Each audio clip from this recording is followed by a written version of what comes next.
Hi guys, and welcome to History for Calm Nights. Tonight we slip quietly through a narrow Victorian street where the stones are always damp and the air smells faintly of coal smoke and boiled cabbage. You stand outside a small brick house, the kind you have probably walked past 100 times without noticing, and tonight you finally step inside. You probably will not survive this if you expect comfort, privacy, or silence. So before you get comfortable, take a moment to like the video and subscribe, but only if you genuinely enjoy what I do here. And if you feel like it, let me know where you are listening from and what time it is for you right now.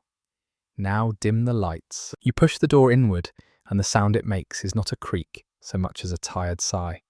The handle is cool under your palm, polished smooth by decades of hands that looked a lot like yours, except rougher, cracked, and permanently darkened by work. The moment you cross the threshold, the outside world fades, the street noise dulls. In its place comes a low hush, broken by distant coughing, a kettle somewhere nearby, and the muffled footstep of a neighbour you will never see but always hear. This house is smaller than you imagined, much smaller. A mainstream historical fact, often mentioned in surveys of 19th century cities, is that millions of working families lived in homes with only 1 or 2 rooms, even as industrial wealth exploded just streets away. Standing here, that statistic suddenly has weight. You feel it in your shoulders, in the way the ceiling presses down visually, making you instinctively lower your voice, as if the room itself is listening. The air is warm but not fresh. It carries layers of smell, old smoke soaked into the walls, damp wool hanging to dry, something vaguely sour that you cannot quite place. It is not unpleasant exactly, just constant. You realise this is what people mean when they say a house smells lived in. The walls are close enough that you could stretch out both arms and almost touch them. The wallpaper, once patterned, now fades into a tired blur, lifting slightly at the corners where moisture has crept in over the years. As you take a few careful steps forward, your foot brushes grit on the floor. Coal dust tracked in again and again, ground so fine it has become part of the house itself. There is no hallway in the modern sense. You are already in the main room, the centre of everything. Cooking happens here, eating happens here, washing happens here. Sometimes sleeping happens here too. Historians still argue whether families thought of these rooms as cramped or simply normal, shaped by expectations that were never allowed to grow larger. Your eyes adjust slowly to the light. It comes from a small window at the front half, obscured by grime and a thin curtain that does little more than signal modesty to the outside world. The glass distorts the street beyond bending shapes into something dreamlike. On winter mornings, this window sometimes grows a lace of frost on the inside. Not the outside, a small detail that tells you how thin the barrier is between warmth and cold. There is furniture, but not much. A table squats near the centre, scarred and uneven, its surface bearing the quiet record of countless meals, arguments, and exhausted elbows. Chairs cluster around it, none of them matching. One leans slightly, as if it has given up on being straight. Another has been repaired with a strip of wood that does not quite fit. A quirky tidbit sometimes mentioned in personal diaries from the period is that families would name their chairs joking about which one might finally collapse next. Humour, it seems, fits even in the smallest corners. You become aware of sound again. The house is never silent. Somewhere behind a wall, a baby fusses. Above you, a floorboard creaks as someone shifts their weight. Through the wall to your left, a man clears his throat, the kind of deep practice sound that suggests years of breathing dust and smoke. Privacy here is not about being alone. It is about learning which noises belong to your life and which belong to someone else's, and pretending the difference matters. The floor beneath your boots is uneven, worn into shallow dips by generations of feet pacing the same paths. From door to table, from table to hearth, from hearth to bed, you can almost trace the routine with your eyes. Morning begins with movement toward the fire hands, reaching out before the body is fully awake. Evening ends with bodies retreating inward, folding themselves into corners where sleep can happen despite everything. You notice how the house seems to lean slightly forward, as if bracing against time. These buildings were thrown up quickly to meet demand, often without the care given to homes meant for wealthier families. Brickwork hides shortcuts. Timber beams do more work than they should. Yet here it stands, still standing. There is a quiet resilience in that one you feel, even if no one ever says it out loud. Your breath slows as you take it all in.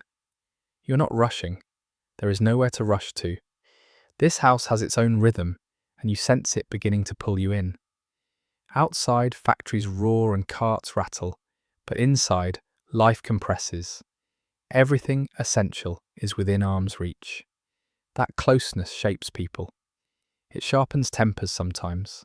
It also forges a kind of intimacy that modern walls and doors rarely allow. As you pause near the table, your fingers brush its edge. The wood is warm from the fire, nearby faintly sticky from old spills polished smooth over time. You imagine hands resting here, at the end of a long day, knuckles, swollen nails rimmed with black. You imagine conversations held in low voices, worries about rent, about work tomorrow, about whether the weather will turn. Those worries do not announce themselves loudly. They hum beneath everything, like the house itself. You realize standing here that this is not a museum scene. It is not frozen. It is alive, breathing quietly around you. The door behind you does not lock out hardship. It simply gathers it inside and makes it manageable, one small space at a time. And as the light flickers softly against the walls, you feel yourself settling, ready to move deeper, ready to see how life unfolds when this room becomes the center of an entire world. You remain standing for a moment, letting your eyes travel the room again, and only now do you fully understand that this space was never meant to feel generous. It was meant to function. The room does not invite you to relax, so much as instruct you where to stand, where to sit, and where not to linger. You shift your weight slightly instinctively, keeping to the narrow path that generations before you have worn into the floorboards. This is a room designed for survival, not for display. Every object earns its place by being useful. Nothing here exists simply to be admired. A mainstream historical fact, often noted in housing records, is that Victorian working-class homes were built with efficiency, in mind squeezing as many families as possible into tight urban plots. Standing here, that efficiency feels less like clever design and more like quiet pressure, a reminder that space itself was a luxury you could not afford. Your gaze settles on the far corner where a narrow bed frame sits close to the wall. During the day, it barely looks like a bed at all. A blanket folded just so makes it pass for a bench or a storage surface. At night, it transforms. Bodies will stretch out here sometimes, 2, sometimes 3, arranged with care and compromise. Historians still argue whether families preferred sleeping in one shared room or if this arrangement was simply unavoidable. But either way, the result is the same. Sleep becomes a collective act. Near the bed, a small chest crouches low to the floor. It holds clothes, personal items, maybe a letter or two tied with string. You can imagine it being opened carefully, not because its contents are precious in value, but because they are precious in scarcity. Space inside the chest is as limited as space in the room, and deciding what belongs here is its own quiet ritual. You take a step toward the table again, and notice how its position controls the flow of the room. It is not centered for symmetry, it is centered for access. From this spot, you can reach the hearth, the door, the bed, and the storage chest without taking more than a few steps. This is intentional. When you are exhausted, when the light is low, when your hands are full, you do not want to navigate, you want to reach. There is something almost comforting in how predictable everything feels. The table will always be here. The chairs will always be tucked close, ready to be pulled out and pushed back in. A quirky tidbit, occasionally mentioned in oral histories, is that some families arrange their furniture based on superstition, believing certain layouts brought better luck or kept illness at bay. Whether true or not, it reveals something important. Control, even symbolic control, mattered deeply when so much else was uncertain. You run your hand along the wall and feel its texture. The plaster is uneven, patched in places where cracks have been filled and filled again. It is cool to the touch, faintly damp. This dampness is not dramatic. It does not drip or pool. It simply lingers, a quiet presence that seeps into clothing and bones alike. You understand now why people here are so aware of weather, why rain is never just rain, and cold is never just cold. The ceiling feels low, especially near the edges where it slopes slightly. Taller visitors learn to duck without thinking. Children learn quickly where they can jump and where they cannot. The house teaches you its rules early. You obey them not out of fear, but because ignoring them hurts. A bumped head, a bruised shoulder, small punishments for inattention. You notice there is no clear boundary between work and rest. The same table where bread is cut will later hold mended socks. The same chair that supports a tired body in the evening will hold a child standing on it in the morning, reaching for something just out of grasp. Modern ideas about separate rooms for separate purposes feel distant here, almost indulgent. Light shifts subtly as a cloud passes outside. The room darkens, then brightens again. This change feels more significant than it would in a modern home. Light here is a resource measured and noticed. When it fades, tasks slow or stop. You begin to sense how time itself feels different in a space like this. Hours are shaped by light, by fatigue, by the needs of others in the room. You imagine a morning here. Someone rises first, careful not to wake everyone else. They move by memory, knowing exactly where the table edge is, where the chair leg sticks out, just enough to catch a shin. They reach the hearth and coax life back into yesterday's ashes. The room warms slowly, reluctantly, and with it the day begins. At night, the reverse happens.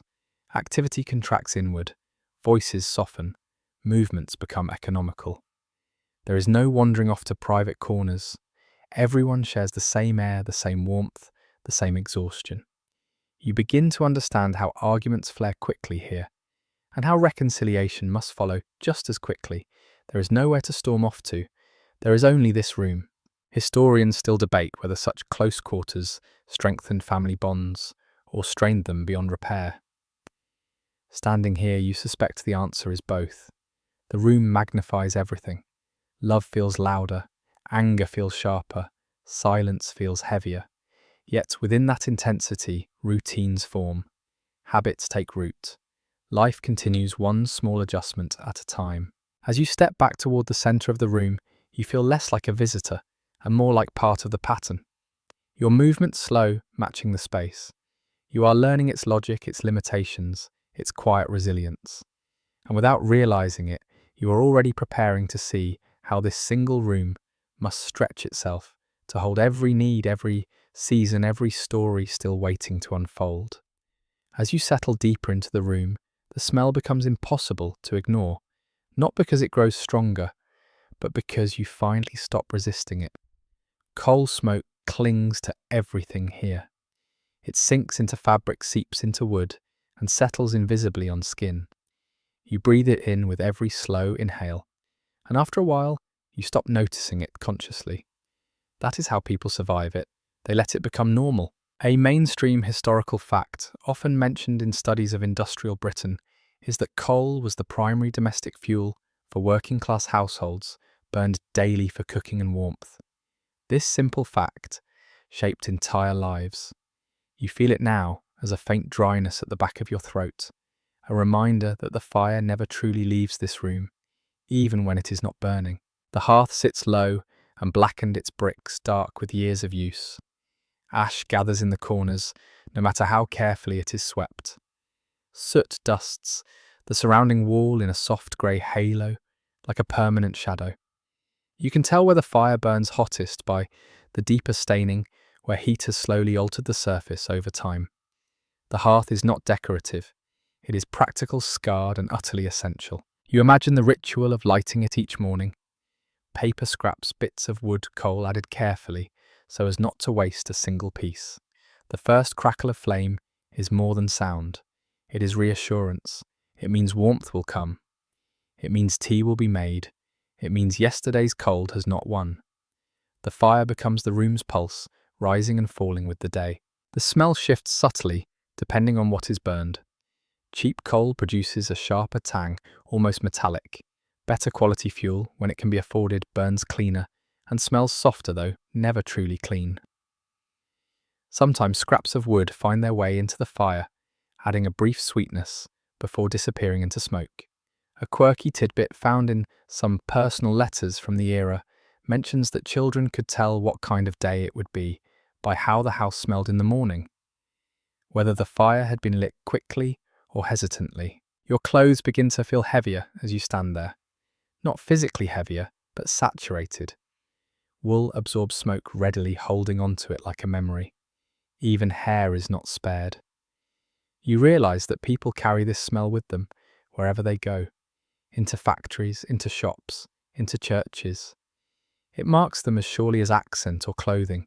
There is no escaping it, and perhaps no desire to. To smell of coal is to belong. Historians still argue whether Victorians understood the long-term health effects of constant smoke inhalation. Some believe the air thickened the lungs and made them stronger. Others quietly suspected it did harm, but saw no alternative. Standing here breathing slowly, you understand how abstract health concerns must have seemed compared to the immediate need for warmth. The air is rarely still. Heat from the hearth causes it to move in slow currents, carrying smells upward and outward. Near the ceiling, the air is warmer, heavier. Near the floor, it is cooler, sometimes damp. Children learn quickly where to sit to stay warm. Older bodies gravitate closer to the fire, drawn by aching joints and stiff fingers. You notice how surfaces closest to the hearth are smoother, polished by constant contact. The edge of the table near the fire is darker, the wood grain filled with soot. Even the floorboards nearby are worn differently, marked by the repeated presence of feet seeking warmth. The room records behaviour without anyone ever intending it to. At night, the fire changes character. It is no longer busy and bright, but subdued, glowing softly under a layer of ash. Its light flickers across faces, turning expressions into shifting masks. Conversations slow, shadows stretch and shrink with every movement. You imagine stories told here, not loudly, but in murmurs punctuated by the pop of coal and the sigh of settling embers. The smell of coal never fully fades, even when the fire dies. It lingers into sleep, mixing with the smell of damp blankets and unwashed skin. For someone raised in this environment, it is comforting. For an outsider, it might feel oppressive.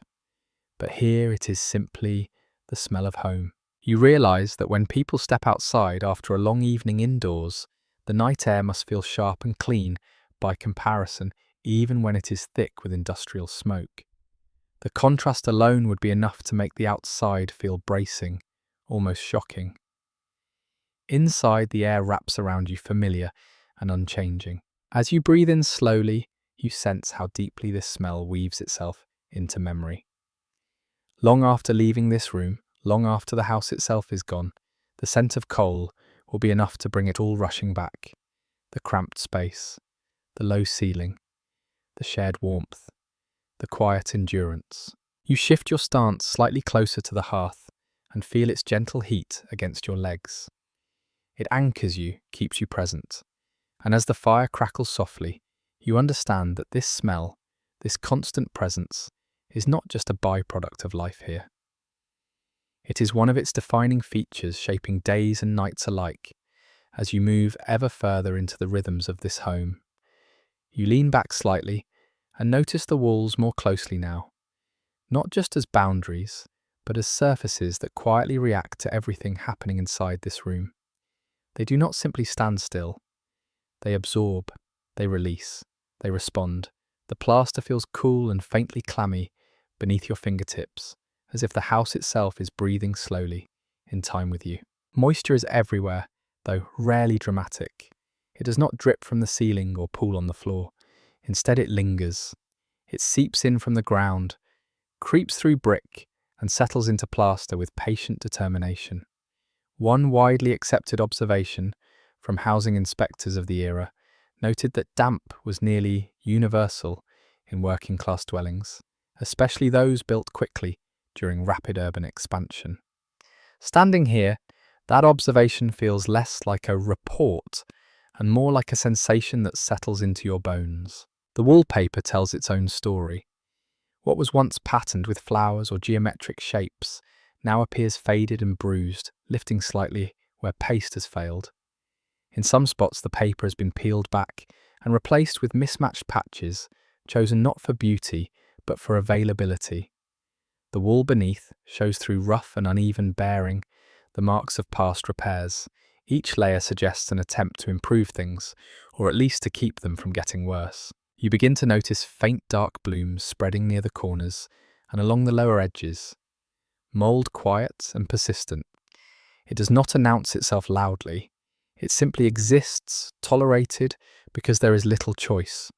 Some families scrub it away regularly, others let it be. There is a subtle line between cleanliness and futility that everyone here understands instinctively. A lesser-known detail recorded in personal letters mentions that some households believe damp walls could make you dream more vividly at night. Whether this was superstition or simply the effect of poor air and heavy sleep is unclear, but it shows how people searched for meaning in conditions they could not change. The house was not just shelter, it was an influence. You feel how temperature clings differently near the walls. In winter, cold seems to radiate inward, even with the fire burning. In summer, the walls hold heat, stubbornly releasing it slowly long after the sun has gone down. There is no escape from the seasons here. The house does not insulate so much as delay. Researchers still dispute whether Victorians recognised damp as a serious health hazard, or simply accepted it as an unavoidable part of urban life. Some medical voices warned of its dangers, linking it to coughs and weakness. Others dismissed such concerns, pointing instead to moral behaviour or personal constitution. From inside this room, those debates feel distant. What matters is that the walls are cold and you adapt. You notice how objects are kept slightly away from the walls when possible. Furniture legs rest a few inches out, leaving narrow gaps where air can move. Clothes are never hung directly against plaster, if it can be helped. These small habits are learned early, passed down without explanation. You do them because everyone does, because not doing them makes things worse. At night, when the fire dims and movement slows, the walls seem to grow closer. Sound travels strangely through damp surfaces, muffled yet intimate. A cough echoes softly. A whispered conversation carries just far enough to remind you that you are not alone. The house feels full even when everyone is still. You imagine rain falling outside, soaking into brickwork, already heavy with moisture. Inside, nothing visibly changes, yet you sense it. The air thickens, the walls cool further, blankets feel heavier, sleep becomes deeper but more restless. Dreams come and go, shaped perhaps by the quiet pressure of the space itself. You run your hand along the wall, once more, slower this time. It is not hostile, it is simply tired. Like everything else here, it has been asked to do more than it was meant to, and yet it continues, holding up ceilings, keeping out most of the weather, offering what protection it can. As you step back toward the centre of the room, you feel an unexpected tenderness for these walls. They witness everything. Joy, illness, birth, arguments, grief. They absorb it all without comment. And as the fire flickers gently behind you, you sense that the house is not just containing life. It is quietly shaped by it, breath by breath, night after night. Your attention drifts naturally toward the furniture, now not because it draws the eye, but because it quietly defines how life unfolds in this room. Nothing here is accidental. Each object has survived because it earns its keep again and again. You quickly sense that furniture, in a working-class Victorian home, is not about ownership so much as endurance. The table comes first, as it always does. It is thick and solid, scarred by use rather than age. Cuts in the surface mark where bread has been sliced directly on the wood. Dark rings show where hot pots were set down without thought for appearances. This table has never known a tablecloth for long. Fabric stains too easily, and washing is too much work for something purely decorative.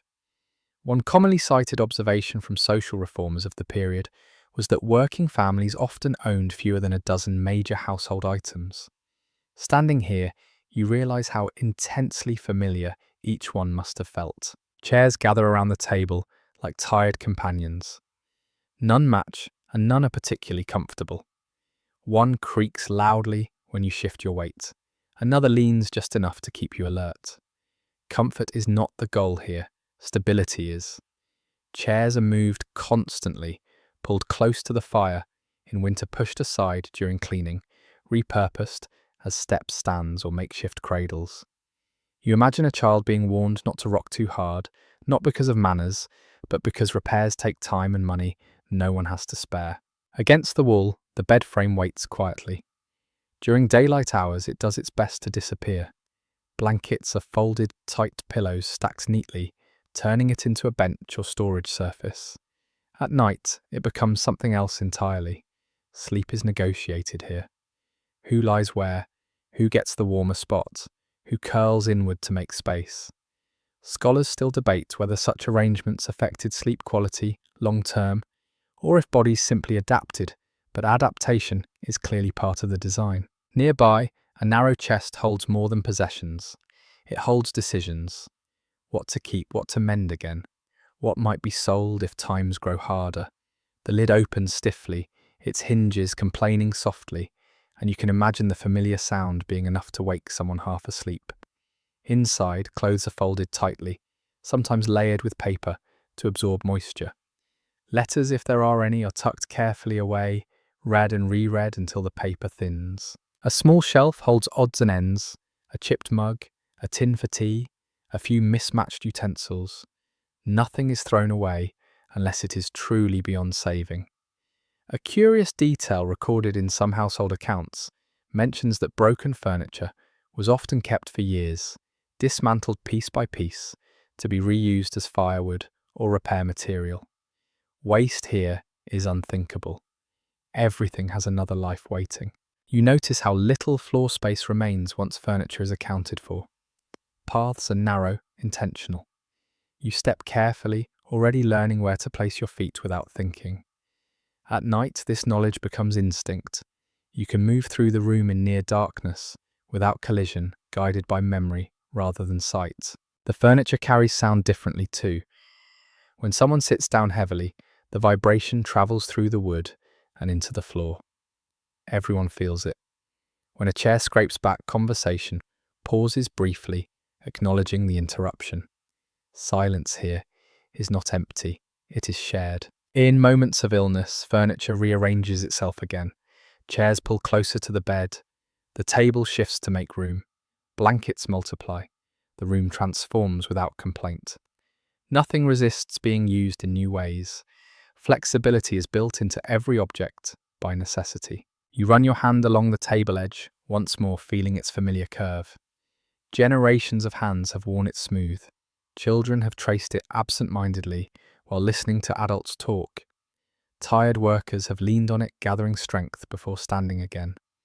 It holds the weight of daily life without ceremony. As you step back and take it all in, you realize that this furniture does not ask for attention. It asks for trust. It will hold you. It will support you. It will adapt. And in return, it will never be beautiful, never impressive, never admired by strangers. But here within these walls, it is enough. The room feels fuller now. Not because anything has changed, but because you understand it better. The furniture is not clutter. It is infrastructure. It allows life to happen in a space too small for comfort, but just large enough for survival.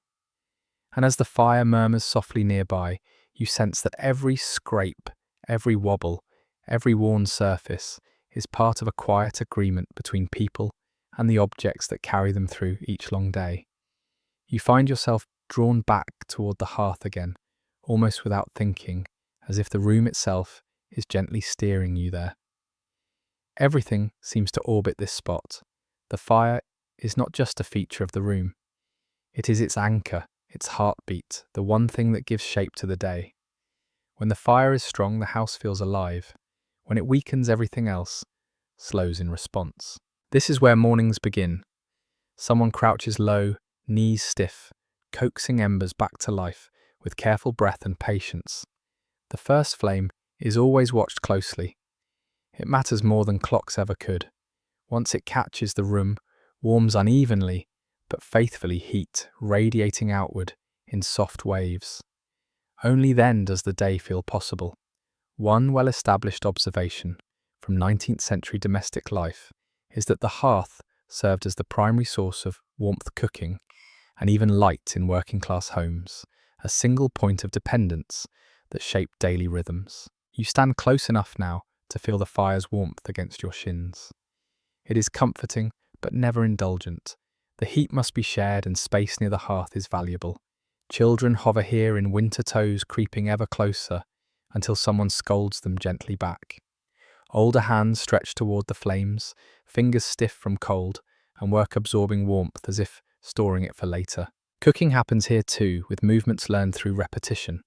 A pot hangs or rests nearby its contents, simple and familiar. Boiling, simmering, stretching ingredients as far as they will go.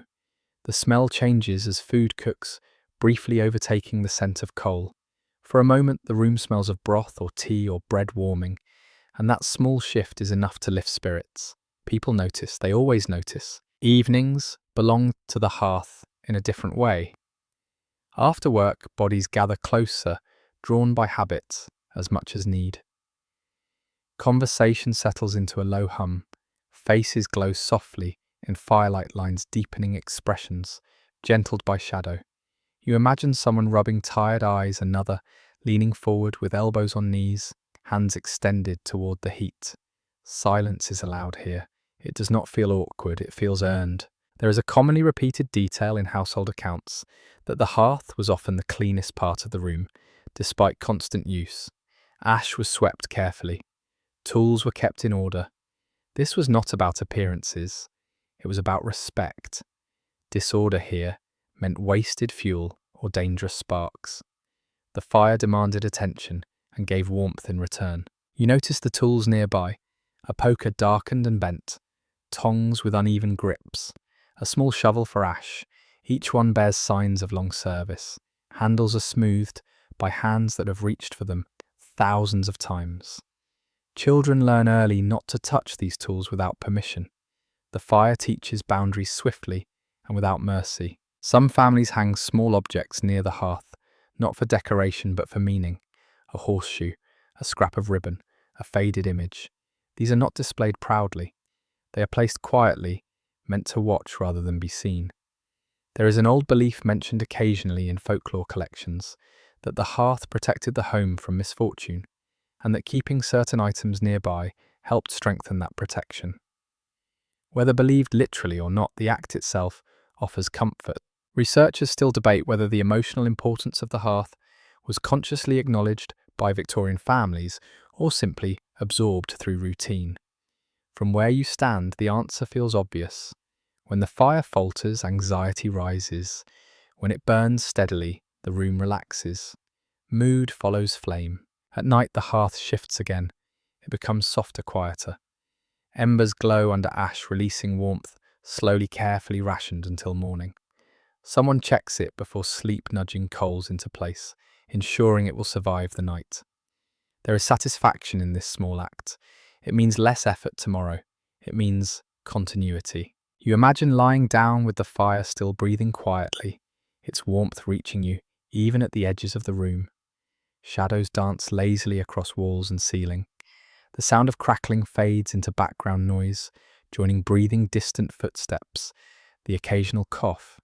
Sleep comes more easily with these sounds present. Silence, when it happens, feels wrong. The hearth also witnesses moments of strain. Arguments flare here, voices rising briefly before dropping again. News is shared here, good and bad. Decisions are made with faces lit unevenly by flame. The fire does not judge, it simply burns steady and indifferent, reminding everyone that warmth must be maintained regardless of emotion. You step back slightly, giving the hearth its space, and notice how the room feels different when you do. Cooler, quieter, less grounded. It is subtle but unmistakable. This is the centre, whether anyone names it or not. As the fire murmurs on, you feel the room settle around it. Furniture angled just so, bodies instinctively arranging themselves in its orbit. You understand now that the hearth is not just part of the house. It is the house in many ways. Everything else exists in relation to it. And as you stand there, letting the warmth soak in you, sense how deeply this simple source of heat has shaped not just routines, but relationships, memories, and the very feeling of safety itself. The fire burns low and steady, and with it the quiet assurance that for tonight, at least the room will hold. As the fire settles into a steady glow, your attention shifts to something you had barely noticed until now. The way light behaves in this room. It is not abundant, it never spills freely. Light here is measured, guarded, and quietly rationed, much like everything else. You become aware of how your eyes constantly adjust, widening slightly, learning to read shapes and movement in half shadow. During the day, the small window does most of the work. Its glass is uneven, warping the outside world into soft distortions. Sunlight arrives reluctantly, filtered through soot grime and thin fabric. Even at noon, the room never feels truly bright. Instead, it glows faintly, as if the light has grown tired by the time it reaches you. Records from urban housing surveys frequently noted that working-class interiors were chronically underlit, a simple architectural choice that saved space, but changed how people lived hour by hour. As afternoon fades, the question of light becomes immediate. Someone reaches for a candle or an oil lamp with care that feels almost ceremonial. These are not struck casually. A flame costs money. It must earn its keep. The wick is trimmed carefully. The lamp is placed where it can illuminate the most without being knocked over. You sense the quiet calculation behind every movement. The light it provides is warm but limited. Shadows deepen quickly beyond its reach. Corners blur. Faces nearest the flame glow softly, while others recede into darkness. Conversation naturally pulls inward, closer together, voices lowering without conscious effort. You realize how much modern lighting has trained you to spread out, to occupy space freely. Here, light gathers people. A small but telling detail, found in household advice manuals, mentions that some families timed their evening tasks precisely to avoid using extra candles. Mending might wait until morning. Reading, if it happened at all, was done quickly and close to the flame. Children learned early that asking for more light was asking for money to be burned. You notice how light changes the mood of the room. In brighter moments, there is energy, motion, conversation. As the flame dims, everything softens. Movement slow, words become fewer. The room seems to breathe out, preparing for rest. Darkness is not feared here. It is expected, embraced even. There is a practical intimacy to this darkness. You become more aware of sound, of warmth, of the presence of others. A chair scraping softly feels louder. A cough draws attention. Even breathing becomes something you notice your own and everyone else's. The dark compresses awareness, narrowing focus to what truly matters. Experts continue to disagree about whether limited artificial lighting affected productivity or health in significant ways, but standing here, you suspect its emotional impact was just as important. Darkness encourages stillness. It invites reflection. It also demands trust. You move carefully, guided by memory, rather than sight, confident that the room will be where you left it. The flame flickers slightly as air shifts. Shadows ripple across the walls, making them seem alive, almost liquid. Children sometimes watch these shapes with fascination, inventing stories, tracing figures that vanish as quickly as they appear. Adults glance up occasionally, then back to their thoughts, finding comfort in the familiar dance. At bedtime, the light is extinguished with intention. There is no drifting off with lamps glowing unattended. Someone leans forward, pinches the flame, or turns the wick down, slowly. Darkness floods the room, immediate and complete. For a moment there is disorientation. Then the room reasserts itself through sound and touch. You imagine lying down in this darkness, eyes open at first, adjusting. The fire's embers provide the faintest glow, just enough to outline shapes you already know by heart. The darkness feels thick but not threatening. It wraps around you, signaling that the day is truly over. Outside, the city continues, but inside, the night has claimed its territory. Light will return in the morning, gradually and imperfectly, just as it always does. Until then, darkness rules gently but firmly. As you stand there, letting the dimness settle, you understand that light here is not taken for granted. It is valued precisely because it is scarce. And in its absence, something else fills the space. A quiet awareness, a shared stillness, a collective pause that makes sleep feel not just possible, but necessary. As the room settles into its dimmer evening rhythm, you become aware of something else that has been present all along. Sound, or rather the way sound refuses to stay where it belongs. The walls around you are thin both in construction and intention. They divide space, but they do not isolate it. Life leaks through them constantly, reminding you that this home is only one cell in a tightly packed body. You pause, listening.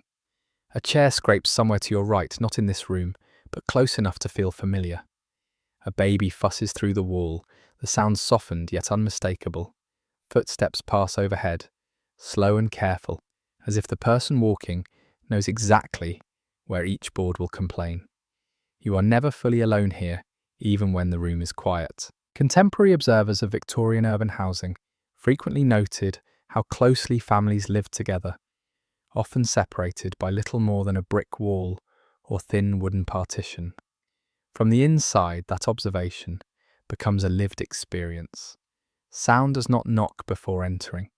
It simply arrives woven into the fabric of your evening. Voices are the most constant presence. Conversations drift in fragments. A laugh rises briefly, then fades. An argument flares muffled but sharp enough to be understood without words. You catch the rhythm of speech more than the content, the rise and fall of emotion, travelling easily through shared structures. Over time, you learn to identify your neighbours by sound alone. There is comfort in this, though it may not seem like it at first. The noises tell you that others are awake, working, resting, surviving. Silence, when it comes, feels heavier than noise ever does. A sudden absence of sound might prompt concern. Is someone ill? Has something gone wrong? Noise reassures in ways that quiet never quite manages. A curious detail, mentioned in several memoirs, describes children falling asleep to the cadence of neighbouring households, soothed by voices they never saw. The walls acted like a lullaby, carrying murmurs, coughs, and distant movements that signalled normalcy. You can imagine how unsettling true silence might have felt in such a place. You notice how people adapt their behaviour to this acoustic reality. Voices are lowered, not out of courtesy, but out of habit. Certain topics are discussed carefully or postponed until the noise of cooking or fire crackle can mask them. Privacy becomes a matter of timing rather than space. You wait for the right moment rather than the right room. At night, sounds change character. Daytime activity gives way to slower, heavier movements. Someone climbs into bed above you. Springs creak. A whispered exchange drifts downward, intimate yet unintended for your ears. The building itself seems to settle, responding to the collective shift toward rest. Scholars continue to disagree about whether this constant auditory exposure strengthened community bonds or eroded personal boundaries. Standing here listening without trying, you sense that it did both. You know your neighbours' routines, their habits, their moods without ever exchanging words. That knowledge can foster empathy or irritation, often at the same time. The sounds also carry reminders of work, boots being kicked off, tools set down, a tired sigh that needs no explanation. Even if you never see where someone labours, you hear the evidence of it returning home. Work follows people inside, not just in dirt and smell, but in sound. Occasionally, laughter breaks through sudden and bright. It catches your attention immediately because it is rarer than noise. It signals relief, a momentary lifting of weight. You smile without meaning to, even if you do not know why they are laughing. Joy, like hardship, travels easily through walls. You also hear illness. Coughs linger longer than they should. Breathing turns laboured. Someone groans softly in the night. These sounds are not ignored. They are noted, filed away mentally. Tomorrow, someone might check in, or not. Awareness does not always translate into action, but it shapes how you feel about the space you share. As you stand quietly, you realize that listening is an active skill here. You learn which sounds matter and which can fade into the background. You tune out the constant murmur while remaining alert to changes. It is a delicate balance, one learned early and rarely articulated. Even the building itself contributes to the soundscape. Pipes knock faintly, wood contracts with temperature changes. Wind pushes against the structure, finding gaps and seams. These sounds become familiar companions, as recognizable as the furniture or the hearth. When sleep finally comes, it does so against this backdrop. You drift off not into silence, but into a layered chorus of life continuing around you. The sounds do not keep you awake. They hold you there suspended between your own thoughts and the knowledge that you are part of something larger, whether you wish to be or not. As the night deepens, the noises soften, thinning out, but never fully disappearing. Somewhere someone turns over, somewhere else someone dreams aloud. The walls carry it all faithfully, impartially. And as you let yourself relax into this shared quiet, you understand that these sounds are not intrusions. They are evidence, proof that the world beyond your small room is still breathing, still moving, still enduring alongside you, one thin wall at a time. As the sounds around you soften and thin attention drifts naturally toward the most intimate arrangement this room must manage each night. Sleeping here is not a solitary act, it is shared, negotiated, and quietly choreographed. You begin to sense how bedtime is less about retreating from the world and more about carefully fitting into it. The bed you noticed earlier now reveals its true importance. It is narrow, its frame plain, its mattress thin and uneven. Straw or horsehair shifts beneath weight, never quite settling the same way twice. One broadly accepted reality of Victorian working households is that multiple people often shared a single bed, sometimes entire families compressed into one sleeping surface. This was not an emergency measure, it was routine. As night deepens, bodies gather. Someone claims the wall side first, seeking the illusion of protection and warmth. Another settles near the edge, careful not to slip off in sleep. Children are placed strategically tucked between adults, where heat is strongest and movement gentlest. Each position is chosen with thought, even if no one says so aloud. There is a rhythm to it. Shoes come off first, placed neatly, to avoid morning confusion. Clothes are loosened, but rarely removed entirely, both for warmth and modesty. Blankets are shaken once, then layered carefully, their weight distributed so no one feels shortchanged. You notice how everyone waits, adjusting silently, until the collective arrangement feels acceptable. The air grows warmer as bodies settle close, breath mingles. The smell of coal smoke, damp wool, and human presence deepens, becoming almost sweet through familiarity. You feel how warmth here is communal, something generated together rather than individually controlled. It is efficient, practical, and oddly comforting. A small but striking detail, found in some 19th century court testimonies, mentions that people could identify family members by breathing patterns alone in the dark. Listening now, you understand how that might be true. Each person brings a distinct cadence, a quiet signature, that becomes as recognizable as a face. Sleep itself arrives in stages. At first there is restlessness. Someone shifts another size.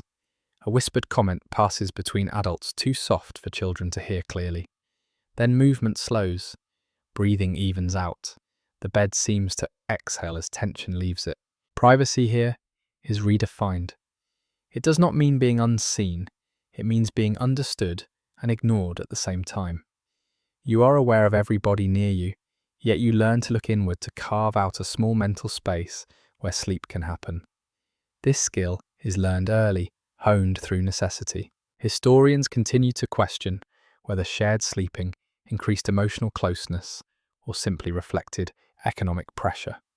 From within this bed, the distinction feels blurred. Closeness is unavoidable. Affection, irritation, patience, and fatigue all exist side by side. There is no room for prolonged resentment. Morning will come too quickly. Occasionally, someone wakes in the night, A child murmurs. An adult shifts carefully, trying not to disturb the delicate balance. The bed responds to every movement, springs creaking softly, straw rustling. You learn to move slowly, deliberately, as if the bed itself were a sleeping creature. Dreams are influenced by proximity. You sense warmth, hear breathing, feel the subtle rise and fall beneath you. Sleep feels deeper, heavier perhaps, because waking fully would require too much effort. Even discomfort becomes part of the landscape, accepted rather than resisted. On particularly cold nights, the bed becomes a refuge. Blankets are pulled tighter. Bodies press closer. The fire's last warmth reaches only faintly, but the shared heat is enough. In summer, the opposite challenge appears. The room grows stifling. Sweat gathers.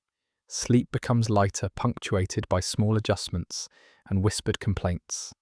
Still, no one suggests separating. Space is not an option. Scholars have long debated whether such conditions affected long-term health or sleep patterns, but inside this room, those debates feel abstract. What matters is rest, however imperfect. Tomorrow's work does not wait for ideal conditions. Children learn from this arrangement early. They learn awareness, restraint, and empathy. They learn how to exist in close quarters without demanding constant attention. Night becomes a lesson, as much as a necessity. As you lie there, eyes closed or half open, you sense how the room holds everyone in place. The walls, the furniture, the bed itself all work together to contain sleep, however loosely. Outside, the city murmurs on, but inside, the world has narrowed to breath and warmth. Eventually, even your thoughts slow. The shared rhythm lulls you. You drift not away from others, but alongside them. Sleep arrives not as an escape, but as a gentle agreement between bodies, sharing limited space and unlimited fatigue. And as the night stretches on, you realize that in this room, rest is not a solitary luxury. It is a collective achievement reached together, one careful adjustment at a time. Morning arrives quietly, not with sunlight pouring in, but with a subtle shift in the room's temperature and sound. Someone stirs, a blanket moves, the bed exhales its shared warmth back into the cooler air. You become aware of clothes again, the garments you slept in, and the ones waiting nearby, never quite dry, never truly clean, but essential all the same. Clothing here is not an expression. It is equipment. Wool skirts, coarse shirts, heavy stockings, all chosen for durability rather than comfort. A widely recognised aspect of working-class life in the Victorian period is that families owned very few changes of clothing, often wearing the same garments day after day. As you pull a shirt over your head, it feels slightly stiff, holding the memory of yesterday's labour and last night's smoke. Dampness is the constant companion. Even when clothes have been hung near the fire, they rarely dry completely. The air does not allow it. Instead, warmth drives moisture deeper into fabric, leaving garments heavy and faintly sour. You notice how people test clothes with practiced fingers, gauging whether they are dry enough to wear without comment. Dry enough is the standard, perfect is unnecessary. The smell of clothing blends seamlessly with the room, smoke, sweat, soap, residue, all layered together. It is not offensive, it is familiar. These smells mark belonging. When someone steps outside, they carry the house with them. When they return, they bring the street back inside, adding new layers to fabric that will not be washed for days, sometimes weeks. Washing clothes is an event, not a routine. It demands time, fuel, water, and strength. On ordinary mornings, you simply choose the least damp garment and move on. There is an unspoken understanding that everyone looks much the same. Appearances are managed collectively. No one expects crispness. They expect effort. You notice repairs everywhere. Elbows reinforced with darker patches, hems let down and stitched again, buttons replaced with mismatched substitutes. A small but telling detail, recorded in household inventories, shows that sewing kits were among the most valued possessions, even in the poorest homes. Clothing was not discarded lightly. It was negotiated with, coaxed into lasting longer. As you dress, you become aware of how clothes feel against the skin. Wool itches, seams rub, stockings sag slightly as you move. Over time, bodies adapt, skin toughens, awareness dulls, discomfort becomes background noise noticed only when something changes. A new tear, a missing button, a sock worn thin enough to feel the floor beneath. Children dress quickly, often with help. Hands tug and straighten movements, efficient from repetition. There is little room for vanity, but there is pride. Clothes are brushed off. Hair is smoothed. Even here, respectability matters. It is not about impressing others. It is about holding on to a sense of self in circumstances that rarely reward it. Observers of the era often remarked on how working-class families managed to appear cleaner than their conditions allowed. Standing here, you understand how much effort that required. Clothes are aired when possible. Spots are scrubbed out by hand. Wrinkles are ignored. Cleanliness becomes relative, defined by intention rather than outcome. Scholars still dispute whether constant damp clothing contributed significantly to illness or whether other factors played a greater role. Inside this room, those distinctions blur. You feel the chill that clings to fabric, even near the fire. You feel how long it takes for warmth to reach the body. You move anyway. Work does not wait for comfort. As the day progresses, clothes change function. Sleeves are rolled, aprons tied on, skirts tucked up. Garments adapt to tasks, becoming barriers against dirt and heat. By evening, they will hold the evidence of everything done: crumbs, ash grease, sweat. There is no place to change before sitting down. Clothes bridge every part of the day. At night, garments are loosened, but rarely removed completely. The effort of undressing fully and redressing in the morning is often not worth the loss of warmth. Clothes become part of bedding layered for insulation. You feel how the line between daywear and nightwear dissolves. Everything serves multiple purposes. Occasionally something new enters the room. A coat handed down from a relative. A pair of boots acquired second-hand. These arrivals are noted, touched, admired quietly. Newness is rare enough to be meaningful. The item is examined for durability, first, beauty, second. You notice how clothes carry memory. A stain recalls a specific day. A patch reminds someone of a long evening spent mending by firelight. These garments are not just worn, they are lived in. They witness the ordinary struggles of each day without complaint. As you finish dressing and step back into the room's rhythm, you feel how clothing here does not separate you from the environment, it connects you to it. Damp walls, smoky air, shared warmth all find their way into fabric and stay there. You carry the house with you, stitched and scented into every layer. And as the morning continues, you understand that these clothes are not meant to impress history. They are meant to endure it.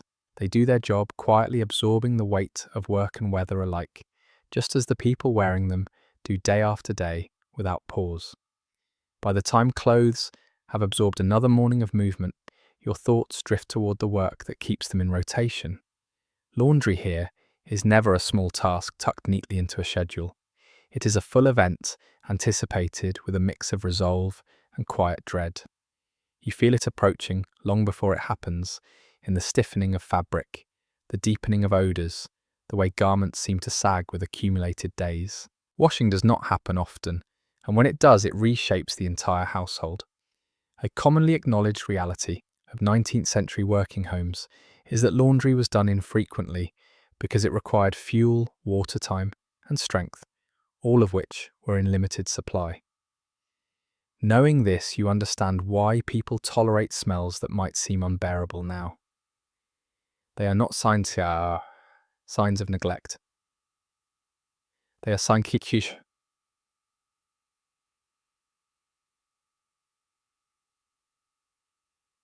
calculation. When laundry day arrives, it begins early. Water must be fetched, carried in heavy buckets that strain arms and backs. Each trip is measured. Too little water and the effort is wasted. Too much and energy is gone before the work truly begins. The room fills with steam as water heats, adding another layer of moisture to air already thick with it. Soap is simple, harsh, and sparingly used. Clothes are plunged, scrubbed, twisted, and beaten against boards or stones. Hands redden quickly, skin cracks, nails fill with grit. You feel the repetitive rhythm in your shoulders as garments are worked again and again, coaxed towards something resembling cleanliness. Perfect results are never expected. Improvement is enough.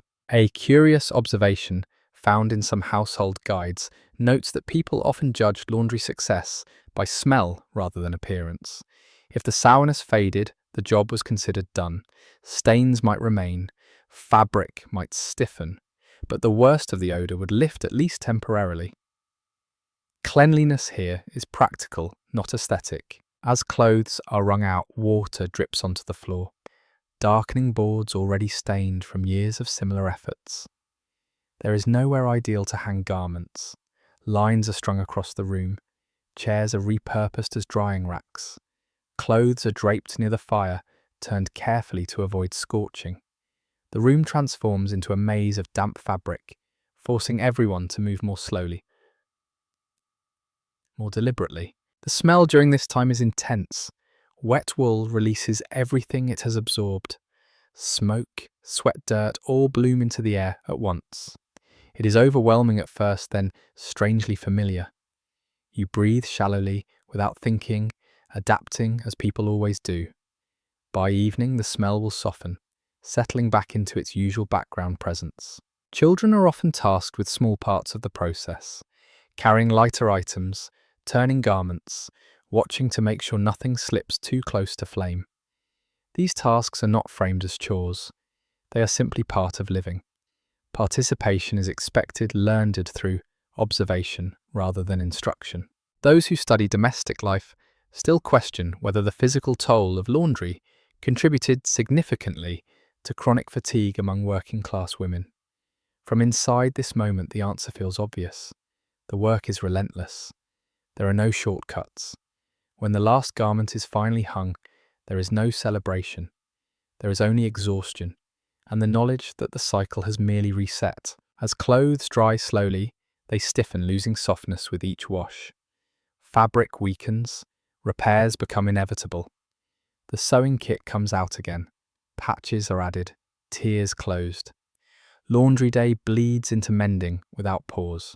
You notice how work here rarely ends cleanly. Tasks overlap, merge and spill into one another. By nightfall, some clothes are dry enough to wear. Others remain damp heavy with retained moisture. Choices are made. Someone wears a slightly wetter shirt, so another can have the drier one. These decisions are made quickly, often wordlessly. Fairness here is flexible, shaped by age, health, and tomorrow's demands. The room eventually returns to its usual order. Lines come down. Chairs return to their places. The floor is wiped as best it can be. The air cools, the familiar scent returns, layered once more, but muted. Laundry day leaves its mark not just on clothes, but on everyone involved. As you sit and rest, muscles aching, you feel a strange satisfaction beneath the fatigue. Something necessary has been accomplished. Clothes will last a little longer. Comfort, however limited, has been restored. This work, invisible to history books, sustains everything else. And as you lean back, letting the fire warm you again, you understand that laundry here is not about achieving freshness. It is about maintaining balance, holding decay at bay for just a little while longer, accepting that smells will return, dampness will creep back in, and the cycle will begin again soon enough. For now, though, the work pauses, the clothes hang quietly, steaming faintly in the low light. The room breathes, and you allow yourself to do the same, knowing that in this house, endurance is measured not in grand achievements, but in small victories repeated endlessly. As the last damp clothes are moved aside and the room regains its familiar shape, your thoughts turn naturally toward the next inevitability. Food, not the kind imagined in abundance or variety, but the kind that keeps the body upright and moving through another day. Meals here are not events. They are quiet negotiations between hunger money and endurance. The table becomes active again, not dressed or decorated, simply cleared enough to work. Bread appears first, dense and dark, its crust firm beneath your fingers. In many working households of the 19th century, bread formed the backbone of daily nutrition, eaten in some form at nearly every meal. It is filling, reliable and cheap enough to stretch across a family without comment. You break a piece and feel its weight.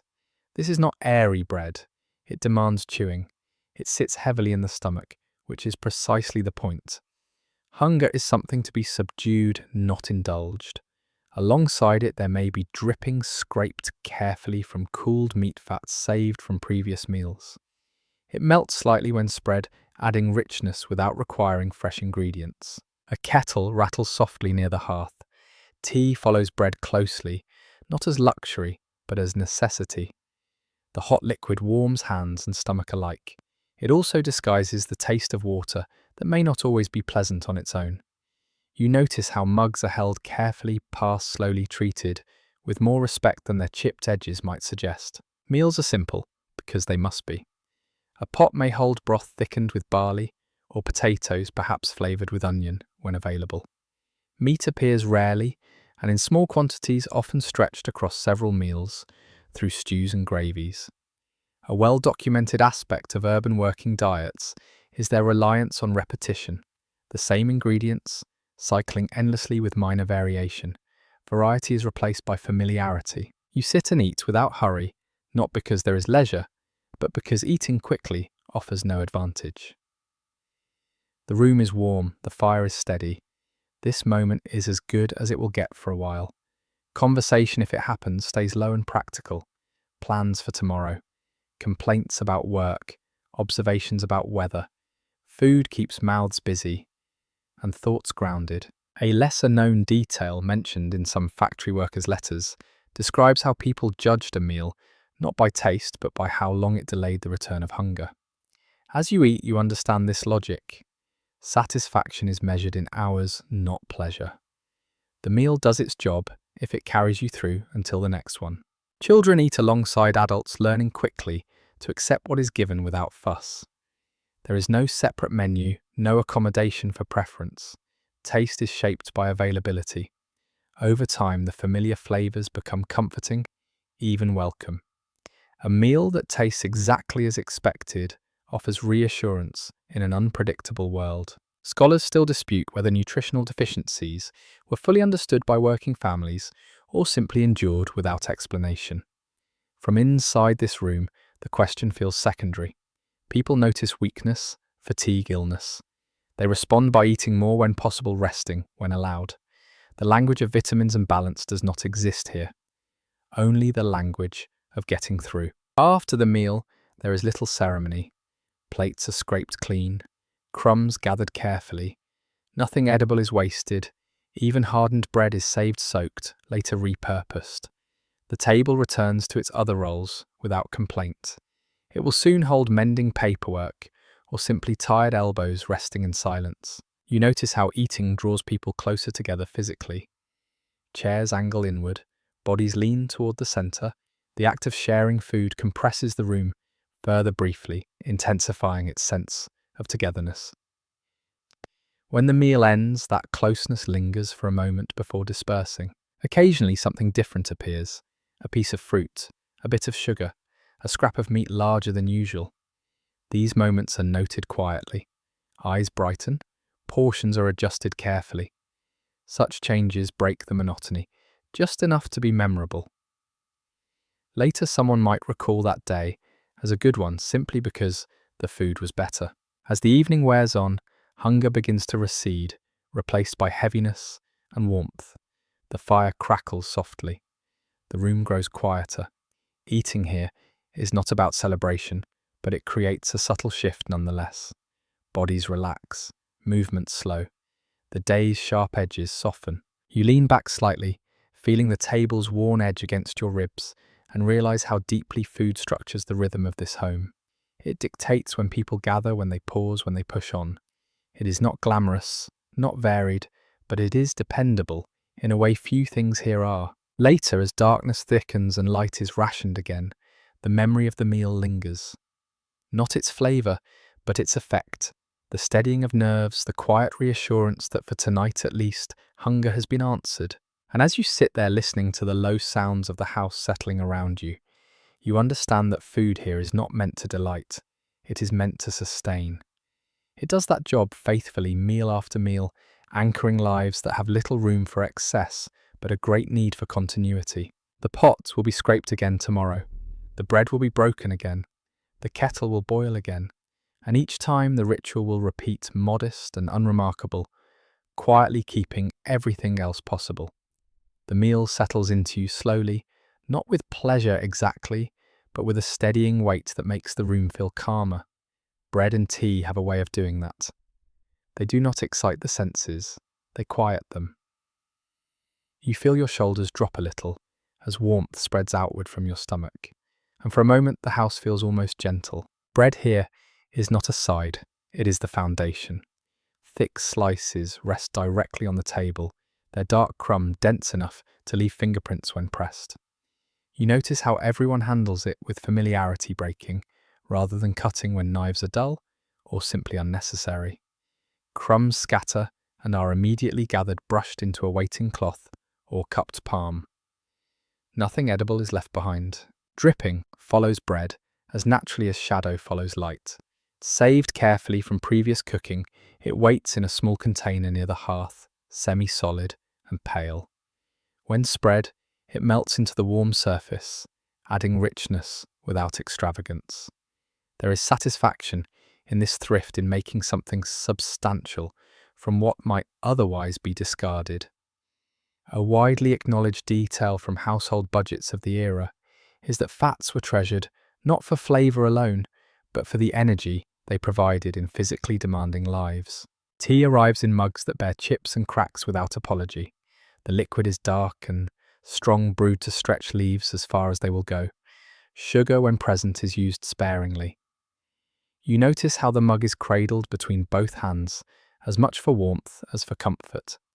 The steam rises gently, carrying a faint bitterness that cuts through the heavier smells of the room. This combination appears again and again, morning, evening, sometimes both. Bread and dripping, bread and tea, bread alone when supplies run thin. It is predictable, but predictability has its own quiet comfort. You know what you are getting. You know how it will make you feel. A small but revealing note appears in some personal diaries where workers wrote longingly about white bread, describing it as soft and light, almost unreal. Dark bread, the everyday kind, was seen as sustaining rather than desirable. Yet over time that dense loaf became associated with home, with endurance, with being fed rather than indulged. Preference reshaped itself around necessity. Children learn the ritual early. They tear bread carefully, spreading, dripping with a practiced hand that avoids waste. Fingers are licked quickly, discreetly. There is no shame in enjoying food, but enjoyment is quiet, contained. Eating is purposeful. It fits into the day like everything else. The table bears witness to countless repetitions of this scene. Its surface holds faint grease marks that never fully disappear even after scrubbing. These marks are not cleaned away completely because they always return. The table becomes a map of meals passed layered invisibly into the grain. Experts still debate whether such repetitive diets led to long-term nutritional imbalance or whether sheer caloric intake mattered more in sustaining labouring bodies. Sitting here, you sense how the body adapts to what it is given. Hunger dulls, taste narrows, satisfaction becomes functional rather than sensory. Occasionally the routine shifts slightly. A scrape of cheese appears, an onion is sliced thinly and shared. A spoonful of jam turns an ordinary piece of bread into something memorable. These moments are noticed immediately. Conversation pauses, portions are adjusted with care. No one comments openly, but everyone registers the change. You observe how food controls time in this house. The kettle boiling marks a pause. Bread on the table signals a gathering. The end of a meal signals transition, a return to work, mending, or rest. Meals do not punctuate the day. They organize it. As you sip tea slowly, the warmth spreads upward, loosening tightness in your chest. The bitter edge wakes you slightly, but not enough to disrupt the calm. This is not a drink meant to energize. It is meant to steady. You notice how people linger over the last few mouthfuls, not wanting the moment to end too quickly. There is also an unspoken social order embedded in the meal. Adults eat first or most depending on circumstance. Children are fed generously but practically. The elderly are watched quietly to make sure they're eating enough. These adjustments happen without discussion. Care is woven into habit. Some historians have questioned whether the emotional significance of such simple meals has been overstated in retrospect. From within this room, eating bread and tea together feels undeniably important. It is one of the few moments when everyone is still, when hands are occupied but minds can rest. After the meal, crumbs are collected carefully. The table is wiped with a cloth already stained beyond hope. The mugs are rinsed quickly, water splashed and poured away without ceremony. There is no lingering at the table unless there is work to be done there next. Eating is complete. The room moves on. Yet the effect remains. Bellies are full enough. Spirits are steadier. The fire crackles softly in approval. You lean back slightly and feel the weight of the day settle into your body in a way that feels manageable. Bread and dripping may not sound like much from a distance, but here they are anchors. They arrive reliably even when little else does. They do not surprise, but they do sustain. Over time, that reliability becomes something close to comfort. As the evening stretches on and light grows scarcer, the memory of the meal lingers. Not the taste, but the assurance it provided. The knowledge that hunger has been quieted for now. That tomorrow the same ritual will return, offering the same modest promise. And as you sit in the soft dimness, listening to the low sounds of the house settling again, you realize that in this home, food does not need to be exciting. It needs to be there. Bread on the table, tea in the mug, enough to carry everyone forward into another night, another morning, another day that will look much the same and still require just as much strength. As the last crumbs are brushed away and the table returns to its many other duties, you become more aware of the smallest, most constant presence in the room. Children, they are always here, underfoot leaning against walls, perched on chairs stretched out on the floor with quiet determination. There is no separate space for them, no room set aside for childhood. Life unfolds around them, and they learn by absorbing it whole. You notice how their movements are economical. They know where not to stand where the floor creaks, how close is too close to the fire. This knowledge comes early. It has to. In a room this small, mistakes are immediate and memorable. A bumped elbow, a sharp word, a startled cry quickly soothed.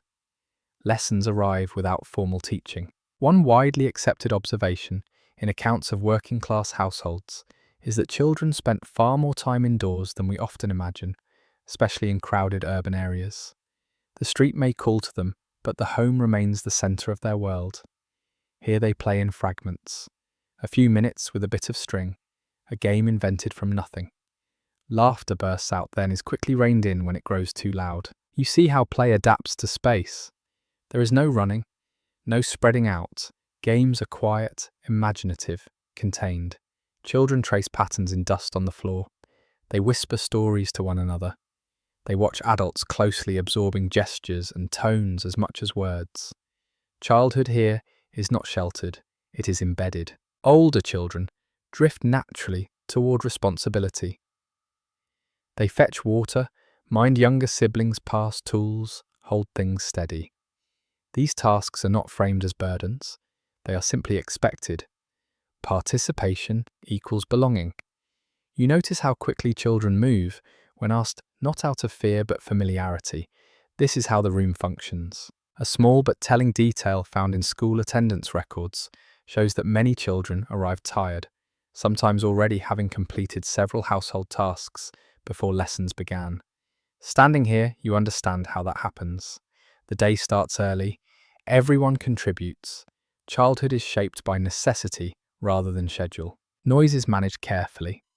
Children learn when silence matters. During serious conversation, during illness, when tempers are close to flaring, they learn to read the room with remarkable accuracy. sensing shifts in mood long before words are spoken. This skill stays with them long after childhood fades. You notice how children position themselves near adults, leaning against legs, sitting close enough to feel contact. Physical closeness replaces privacy. Comfort comes from proximity. When a child is upset, reassurance is immediate. A hand on a shoulder, a brief word. There is no space for prolonged withdrawal. Learning happens constantly, though, rarely formally. Children watch food being prepared. They observe mending. They listen to conversations meant for adults and absorb what they can. Knowledge arrives through repetition and presence, rather than instruction. Over time, they know how to do things without remembering when they learned. Those who study Victorian childhood still debate whether such environments accelerated maturity or simply shortened childhood. From inside this room, the distinction feels blurred. Children are not rushed, but they are included. They grow into roles gradually shaped by what the household requires rather than what age dictates. At night, children settle wherever space allows. Some share the bed, others curl up nearby, wrapped in blankets, close enough to feel warmth and hear breathing. Sleep arrives quickly for them, exhaustion doing its quiet work. Dreams mingle with the sounds of the house, forming a backdrop that feels normal and safe. You watch how adults adjust around children without comment. Conversations pause, movements slow, sharp edges are softened. Even in fatigue there is awareness. Children are not the center of attention, but they are never ignored. Their presence shapes everything, subtly and constantly. In moments of illness or hardship, children sense it immediately. Voices lower. Movements become cautious. They respond by becoming quieter, more helpful, or occasionally more restless. The room absorbs these shifts without explanation. Everyone adjusts. There is affection here, though it may not always look like it from the outside. It appears in small gestures, an extra piece of bread slipped across the table, a blanket tucked more carefully, a warning given gently rather than sharply. Care is woven into routine rarely announced. As you sit and observe, you realize that children here do not occupy a separate world. They inhabit the same space, breathe the same air, share the same rhythms as everyone else. Their childhood is not hidden behind doors or schedules. It is lived openly, shaped by closeness and constraint alike. When laughter does break free, it fills the room quickly, bright and unexpected. It is allowed for a moment, then gently contained. Even joy learns to fit within these walls. As the evening deepens and the fire settles, lower children grow quieter, their energy gradually folding inward. They lean closer to adults' eyes, heavy bodies slack with sleepiness. The house responds, softening around them. And as you watch them drift toward rest, you understand that in this home, childhood is not a separate chapter. It is interwoven with every other part of life, present in every sound, every movement, every shared breath. The room holds them all, learning and growing together, one small space making room for many lives at once. As children finally settle, and the room exhales into a quieter state, another presence makes itself known, not with sound or movement, but with an unspoken familiarity. Illness lives here too, not dramatically, not always urgently, but persistently, like a neighbour who never quite leaves. You feel it in the careful way people listen to each other's breathing, in the way a cough is noted rather than ignored. Sickness in this home is not an interruption, it is part of the rhythm. A broadly recognised aspect of Victorian working-class life is that illness was common and often endured at home without doctors, without medicine, beyond what could be afforded or improvised. You sense how the household adjusts automatically when someone is unwell. Movements soften, voices lower, tasks are redistributed without discussion. A cough echoes again, deeper this time. No one startles. They exchange glances, subtle and practiced. This sound has history. It has been here before. Perhaps it will linger for weeks. Perhaps it will pass quietly. Either way, life continues around it. Work must still be done, meals still prepared, children still guided. The bed becomes more than a place for sleep when illness settles in. It turns into a sick room by default, Blankets are rearranged, pillows are added where possible. The fire is kept more carefully, its warmth considered a kind of treatment. Someone sits nearby, longer than usual, pretending to mend or rest watching, without seeming to. There is little privacy for illness here. Pain is shared space. Groans are heard. Restlessness is visible. This can be comforting or exhausting, often both. You feel how the presence of others provides reassurance, even as it limits solitude. No one suffers alone, but no one suffers quietly either. A curious note found in some parish records mentions that families often relied on sensory judgment to assess illness. The sound of breathing, the colour of skin, the smell of sweat, these signs mattered more than diagnoses.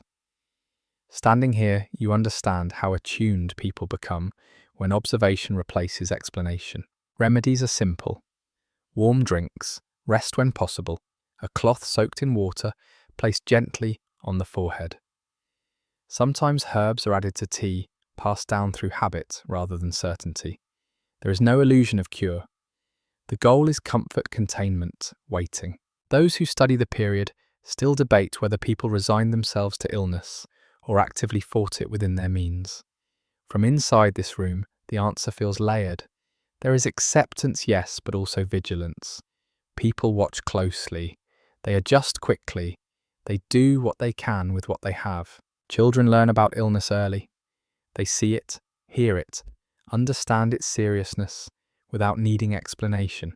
They are told to be quieter, to fetch water, to stay close or give space depending on the moment. Fear exists, but it is muted, absorbed into routine rather than allowed to dominate. At night, illness feels heavier. Sounds carry further in the dark. A restless movement wakes others. Someone rises quietly, careful not to disturb more than necessary. The room holds its breath, listening, waiting. Sleep comes lightly during these times, interrupted by concern and care. If sickness worsens, anxiety creeps in. The fire is tended more urgently. Food is coaxed into someone who does not want it. Conversation tightens, circling practical concerns. Can they work tomorrow? How long can they rest? What happens if this continues? These questions are rarely spoken aloud, but they hang in the air. There is also familiarity here. Many illnesses pass, coughs fade, fevers break. Life resumes its usual pace. This familiarity breeds resilience, but also a quiet weariness. You sense how people brace themselves, knowing that illness will return eventually, just as surely as cold weather or hunger. The room adapts again as the night deepens. The sick person sleeps fitfully. Others lie awake, listening, counting breaths without meaning to. The walls already damp seem to hold the heat and the worry equally. In moments like this, the closeness of the space feels different, more intense, more protective. The same lack of privacy that constrained tempers now offers reassurance. No one is beyond reach. Help is immediate, even if limited. As hours pass, exhaustion settles over everyone. Concern blurs into fatigue. Eventually, sleep takes hold again, not because worries are resolved, but because bodies can only stay alert for so long. The room grows still, save for the soft sounds of breathing and the fire's last embers. You lie there aware that illness is not a separate chapter in this home story. It is woven through it, expected, endured, managed collectively. There are no dramatic cures, no sudden rescues. There is only patience, care, and the steady passage of time. And as the night stretches on, you realize that this quiet vigilance, this shared endurance, is as much a part of daily life here as meals and work. The house holds sickness the way it holds everything else, without ceremony, without judgment, simply making room and waiting for whatever comes next. As the night's worries loosen their grip and the house drifts back toward its usual rhythm, another necessity presses quietly into your awareness: water. Not flowing, not assumed, not waiting patiently behind a tap. Water here must be fetched, measured and respected. You feel its absence as much as its presence, in the way every task seems to pause and ask whether enough has been saved. The day's first water does not arrive easily. Someone shoulders a bucket and steps back out into the street, the door closing softly behind them. The air outside is colder, sharper. The walk is short, but never effortless. Pumps or shared taps serve entire rows of houses, and waiting is common. You imagine hands gripping cold metal, listening to the rhythmic splash as water rises, counting silently, to judge when the bucket is full enough, without being too heavy to carry. One frequently cited feature of Victorian urban living is that many working-class homes lacked a private water supply, relying instead on communal sources. Inside this room, that fact translates into constant calculation. How much water remains? What must be done before more is fetched? Which tasks can wait? The bucket returns with a dull slosh, water shifting with each careful step. Spills are avoided instinctively. Every drop matters. The bucket is set down gently, not just to avoid noise, but to prevent loss. You notice how the container itself is worn smooth, where hands have gripped it countless times, the rim nicked and scarred from use. Water is poured sparingly. A little for washing hands, a little more for cooking. Some saved for tea, the remainder reserved for cleaning or emergencies. Nothing is done impulsively. Each pour is deliberate. You feel how awareness of water shapes behavior, slowing movements, sharpening attention. Washing becomes a series of compromises. Hands are wiped clean enough. Faces are refreshed without indulgence. Full bathing is rare, reserved for special occasions or warmer months when water warms more easily and dries faster. Even then, privacy is limited. Washing happens behind screens or in shifts, the same space repurposed yet again. A small but striking detail appears in some reformers' notes, describing how families sometimes reused washwater several times, starting with the cleanest task and ending with the dirtiest. You can picture it clearly. Water that cleans, faces first, then hands, then floors. Efficiency is not optional, it is survival. Water also carries risk. Contamination is poorly understood, but illness is noticed. Taste and smell guide decisions. If water seems off, it is boiled longer. Tea becomes not just comfort, but precaution. People trust their senses more than explanations, adjusting habits based on experience rather than instruction. Researchers still debate how aware working families were of waterborne disease, but standing here, you sense a practical intelligence at work. People may not name the danger, but they recognize patterns. They adapt. They boil. They discard when necessary, even if it hurts to do so. Children are taught water discipline early. Do not splash. Do not waste. Do not play. These rules are firm but not harsh. They are explained through repetition rather than lecture. A child who spills is corrected gently but decisively. The lesson sticks. As the day progresses, the bucket grows lighter. You feel the subtle tension increase as its level drops. Decisions become more conservative. Tasks are postponed. Someone glances at the bucket more often, mentally planning the next trip. Water dictates the pace of the day without ever raising its voice. In the evening, water is saved carefully for night needs. A small amount remains for drinking. Another portion stands ready in case of illness or accident. The rest waits for morning. There is comfort in knowing it is there, even if it is not much. You imagine winter mornings when the pump handle is icy, when fingers ache, when carrying water feels heavier than usual. Those mornings shape character quietly. They teach persistence without drama. They teach the value of small efforts repeated daily. As night settles again, the bucket sits in its familiar place, a silent presence like the hearth or the table. It does not draw attention, but everything depends on it. You move around it without thinking, careful not to knock it over in the dark. You realize that water here is not invisible infrastructure.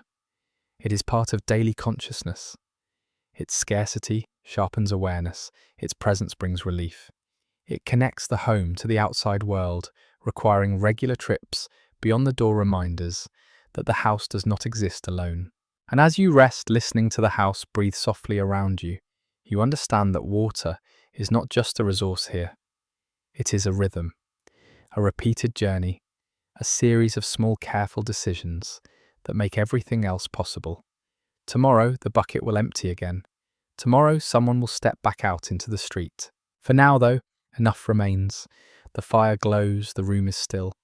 And in this quiet pause, you feel the subtle satisfaction that comes from having planned just well enough, measured just carefully enough to make it through another night.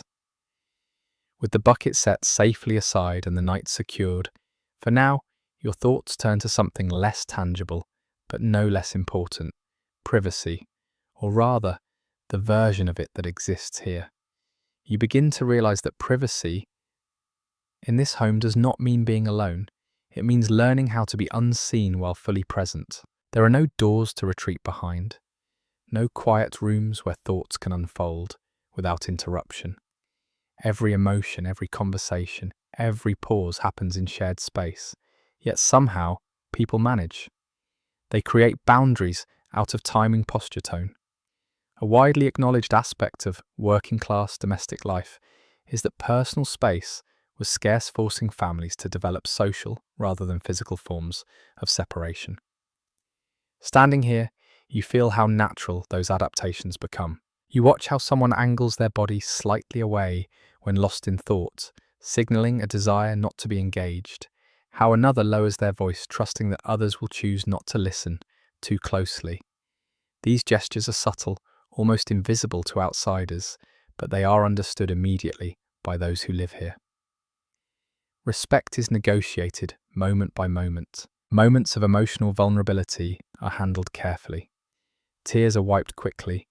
Anger is expressed briefly, then contained. There is little room for prolonged displays, not because feelings are unwelcome, but because they ripple outward too easily. When one person's distress fills the room, everyone must make space for it, whether they are ready or not. You notice how people create private moments through routine. A trip to fetch water becomes a chance to think. Sitting near the fire while others sleep offers quiet reflection. Even mending, repetitive and absorbing, allows the mind to wander inward. Solitude is found in motion rather than isolation. A curious detail appears in some personal accounts, where individuals described speaking to themselves quietly while working, using the rhythm of tasks to mask their words. It is a small act of privacy, barely noticeable, yet deeply human. You can imagine it easily, lips moving slightly, thoughts spoken just loudly enough to be heard by oneself. Night offers its own version of privacy. Darkness softens scrutiny, shapes blur, expressions are hidden. You can lie awake with eyes open, thoughts unfolding silently, while others sleep inches away. This shared darkness provides cover, allowing inner worlds to exist alongside one another without collision. Scholars still debate whether the lack of private space heightened emotional strain or fostered greater emotional intelligence. From within this room, the answer feels layered. People become skilled at reading signals, at sensing when to intervene and when to withdraw. Empathy sharpens, even as tempers sometimes fray. You observe how secrets are managed. Some are shared in whispers timed carefully to coincide with noise. Others are carried alone, tucked into the mind, protected by habit and silence. Not everything must be spoken to be real. In fact, much of life here exists beneath the surface, unarticulated but understood. Children absorb these lessons early. They learn when questions are welcome and when they are not. They learn to entertain themselves quietly, to give space without being told. Privacy becomes a social contract rather than a physical right. It is granted through behaviour rather than architecture. There is also a collective understanding of dignity. Embarrassment is softened through tact. Bodies change, needs arise, and the room accommodates without comment. Modesty is preserved through discretion rather than distance. People look away when appropriate. They pretend not to notice when noticing would cause harm. You sense how this constant negotiation shapes personality. Loudness becomes strategic. Silence becomes expressive.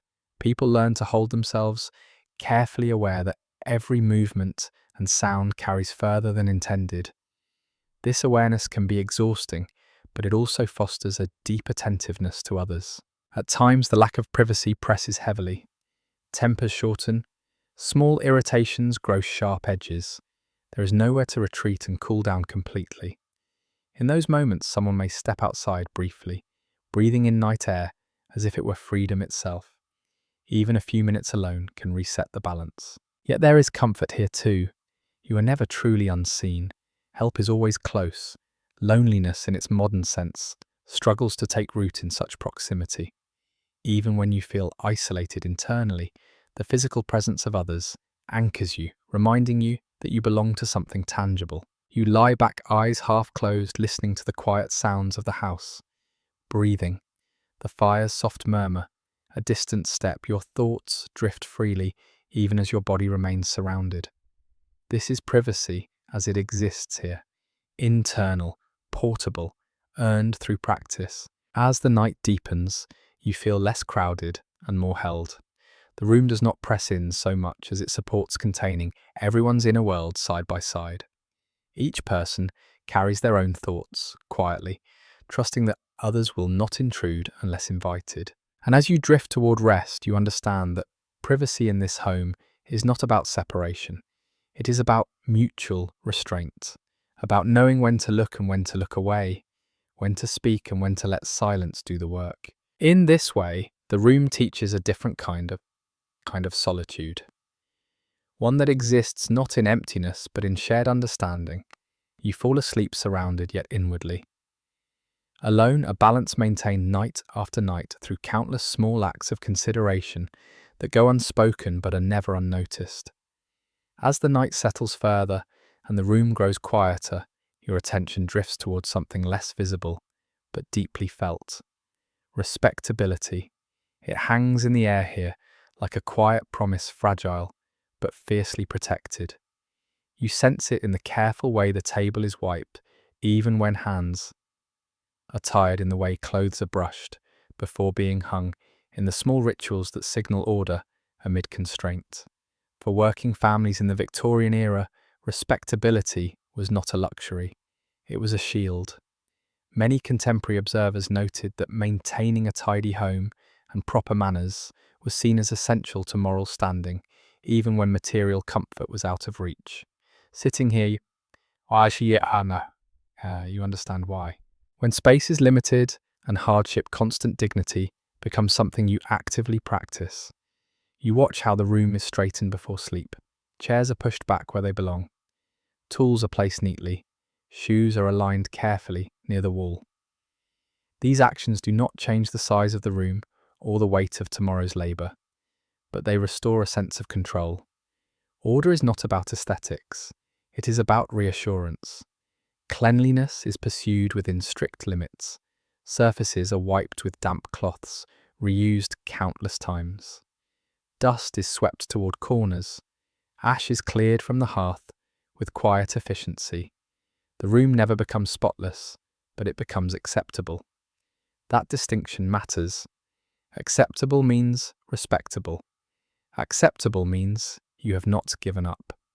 A small but telling anecdote appears in some social surveys describing how families would hide broken items before visitors arrived, not to deceive but to preserve self-respect. You can imagine it now. A cracked mug turned toward the wall, a frayed blanket folded just so. Presentation becomes a form of self-defense. Children are taught manners early, not because politeness is decorative, but because it reflects the household. A quiet child reflects well. A respectful greeting matters. Behaviour is closely watched, not just by parents, but by neighbours, whose judgments carry weight. Reputation travels quickly in close quarters. Researchers still debate whether the emphasis on respectability empowered working families or reinforced social pressure. From within this room, the answer feels complex. The standards can be exhausting, but they also offer structure. They provide a way to measure oneself beyond wages and square footage. Clothing plays a central role in this effort.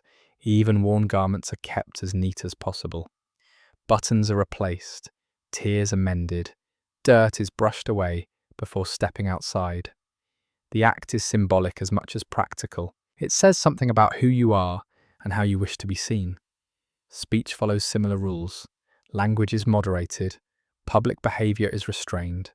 Private frustrations are expressed carefully. Loudness can be misinterpreted. Carelessness can be judged harshly. You sense how people monitor themselves constantly, aware that respectability is maintained through countless small choices. The home itself becomes a statement.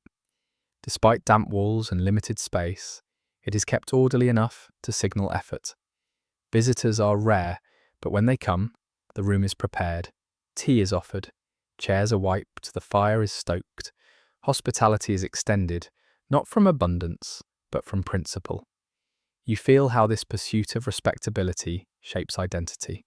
It offers pride where material success is limited.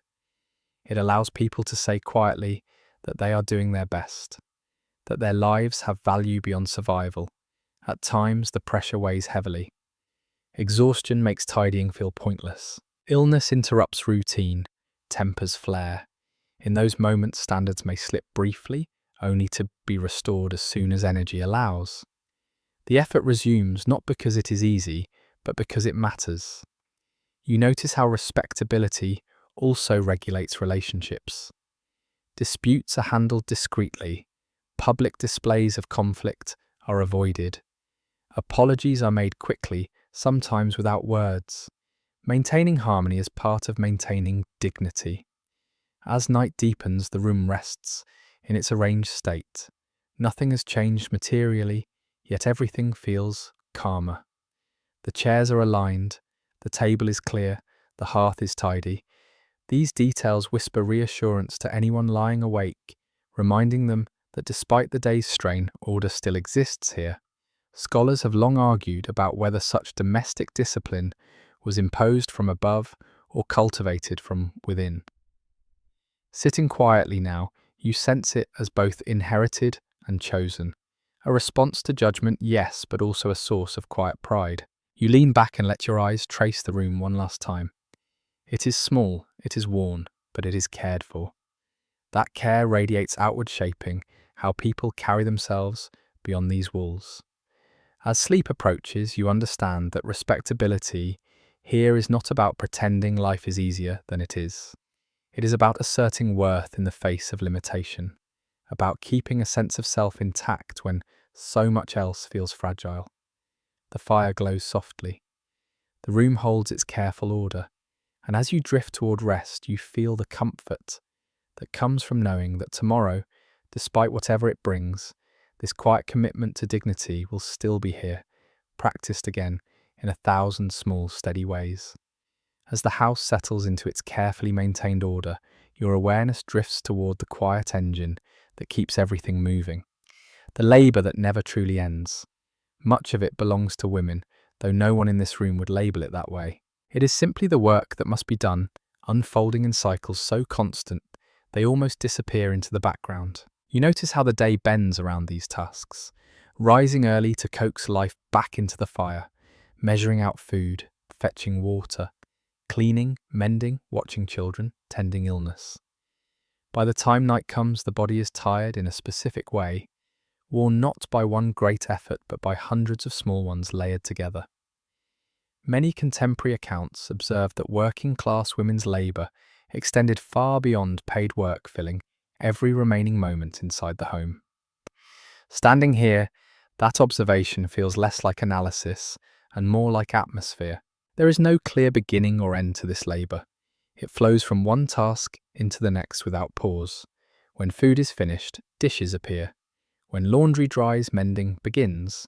When children sleep, planning for tomorrow quietly takes its place. Rest happens only in fragments stolen between responsibilities rather than scheduled. You sense how this endlessness shapes posture and movement. Motions are efficient, practice stripped of excess. There is little wasted energy. Even sitting is purposeful, often combined with sewing, watching, listening. Stillness is rare and brief, and when it comes, it is often interrupted.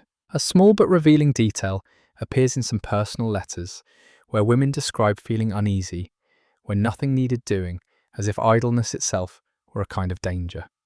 You can imagine it easily. The habit of movement becomes so ingrained that stopping feels unnatural. Purpose fills every corner of the day. This work is largely invisible outside these walls. It does not earn wages. It does not attract praise, yet without it everything else collapses. The house would grow colder, clothes would rot with damp, children would drift, illness would spread unchecked. You feel the weight of this responsibility, even if no one names it aloud. Those who study domestic life still disagree about whether women of this class experience their labour primarily as oppression or as a source of identity. Inside this room, the answer feels complex. There is pride in competence, satisfaction in a well-managed space, but there is also fatigue that settles deep and rarely lifts. Moments of respite appear in small ways, a neighbour stopping by offering conversation, a few minutes by the fire while others sleep. These moments are not framed as breaks. They are simply pauses brief enough not to disrupt the rhythm. You notice how emotional labour weaves through physical work, managing moods, smoothing tensions, anticipating needs before they are spoken. This awareness keeps the household functioning smoothly, preventing small irritations from growing into something worse. It is quiet, constant, and rarely acknowledged. Children absorb this pattern early. Girls in particular watch closely, learning tasks through observation rather than instruction. Skills are passed down, without ceremony, embedded in daily life. By adolescence, much of this work feels instinctive learned, so gradually it barely registers as learning at all. Illness complicates everything. When the primary caregiver is unwell, the household strains visibly. Tasks pile up, standards slip, anxiety rises. Others step in as best they can, but the absence is felt sharply. The system relies heavily on this unseen labour, continuing without interruption. At night, when bodies finally slow, you sense the lingering alertness. Even in rest, there is listening. Awareness does not fully switch off. The mind remains attuned to changes in breathing, shifts in the room, small sounds that signal need. Sleep is light, ready to be interrupted. Scholars have long debated whether this constant vigilance shortened lives or strengthened resilience. From where you lie half aware, half drifting, it feels like both. The body adapts, the spirit endures, but the cost is cumulative, carried quietly from day to day. You watch how this labour shapes identity. Worth is measured not in recognition, but in smooth operation. A day without crisis is a success. A meal served, clothes mended, children settled. These are victories that leave no record beyond the feeling that things are holding together. As the fire burns low, you feel gratitude woven into fatigue. The house rests because someone has kept it that way. Order has been maintained not by design but by persistence, by hands that keep moving even when energy is low. You lie there breathing slowly, aware of how much has been done before you arrived in this moment. How much will begin again tomorrow? The cycle does not invite reflection, it demands participation, and yet here in the quiet you feel its enormity. This endless domestic's rhythm does not announce itself as heroic, it simply continues. Day after day, night after night, holding the household together through care, foresight, and sheer repetition. As sleep edges closer, you sense that this work, though unseen, forms the backbone of everything you have experienced in this room.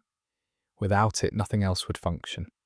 And as the night deepens, the house settles into the temporary stillness made possible by that labour waiting patiently to begin again at first light. As the house holds its breath in the late evening quiet, a different energy slips back inside with the opening of the door. The outside world returns on boots and shoulders carried in without ceremony. You feel it immediately. The air shifts, the room adjusts. Work does not stay outside. It arrives home and settles into the corners. Someone steps in posture, heavy movements slower than in the morning. The smell changes subtly. Street dust, oil, metal, sweat cooled by night air. These scents layer themselves over the familiar background of coal and damp, announcing the return of labour without a word spoken. A commonly accepted observation in studies of industrial life is that the boundary between work and home was thin for the working class, with physical labour following people back through the door each evening. Boots come off near the wall, placed carefully, but without fuss. They are stiff with grime, cracked at the seams. Coats are shrugged off and hung where they will dry as best they can, releasing cold into the room as they warm. You sense how the house absorbs these arrivals, how it has learned to accommodate them. Bodies carry the day's weight visibly. Shoulders slump, hands flex slowly, fingers stiff from repetitive motion. Someone rubs at a wrist without realizing it. There is little talk at first. The room allows a pause, a moment to transition from public endurance to private fatigue. Conversation, when it begins, circles around work almost instinctively. Not in detail, not dramatically, but in fragments. A machine acting up, a foreman's temper, a long shift made longer by unexpected demands. These details are shared not to relive them, but to release them. Once spoken, they lose some of their hold. A small but revealing note appears in some factory memoirs, describing how workers would wash their hands repeatedly after returning home, not to achieve cleanliness, but to feel the day end. You notice it now. Hands are scrubbed longer than necessary, water running over skin already rough. The act is as much mental as physical. The presence of outside labour changes the room's dynamics. Children become quieter, adults adjust their movements. The fire is tended more carefully. The household pivots subtly, making space for exhaustion. Food is offered promptly, not out of indulgence but necessity. Hunger after labour is sharper, more immediate. You observe how the outside world enters through stories and gestures as much as through dirt. News travels this way. A rumour heard on the street, a notice posted at work, a friend injured, a strike whispered about. These pieces of information settle into the room, shaping tomorrow's worries before the night is even over. Researchers still debate whether bringing work home in this way increased stress or strengthened family bonds through shared understanding. Sitting here, you feel both at once. There is tension, yes, but also a sense of inclusion. The work is not invisible. It is acknowledged, witnessed, absorbed by the household. Men often cast as the visible earners carry their own quiet burden here. The expectation to provide weighs heavily, especially when wages are uncertain or work is irregular. You sense it in the careful way news is delivered, in the hesitation before mentioning a problem. Pride and worry coexist uneasily. The room offers what comfort it can. Warmth, food, familiar sounds. These are not cures, but they soften the edges. Someone sits closer to the fire than usual. Another leans back, eyes closed, letting the room hold them for a moment before re-engaging. As the evening deepens, the intensity fades slightly. The day's labour settles into muscles that will ache tomorrow. Conversation shifts away from work, drifting towards small domestic matters. What needs mending? Who needs shoes soon? How the weather might turn. The future is always close here, pressing in quietly. You notice how the room does not ask questions. It does not demand explanations or solutions. It simply receives. This acceptance matters. It allows exhaustion to exist without justification. It gives space for silence when words are too much effort. At times, frustration slips through. A sharp tone, a heavy sigh. These moments pass quickly, absorbed by the room's familiarity. There is little energy for prolonged conflict. Everyone understands how thin patience can become after long hours of labour. As the night wears on, the outside world loosens its grip. Boots dry, coats warm, hands relax slightly. The room reasserts its own rhythm, slower and steadier than the pace of work. Sleep begins to feel possible again. You sit with this transition, sensing how the home acts as a buffer, catching the impact of the day and distributing it gently among those inside. It does not erase hardship, it contains it.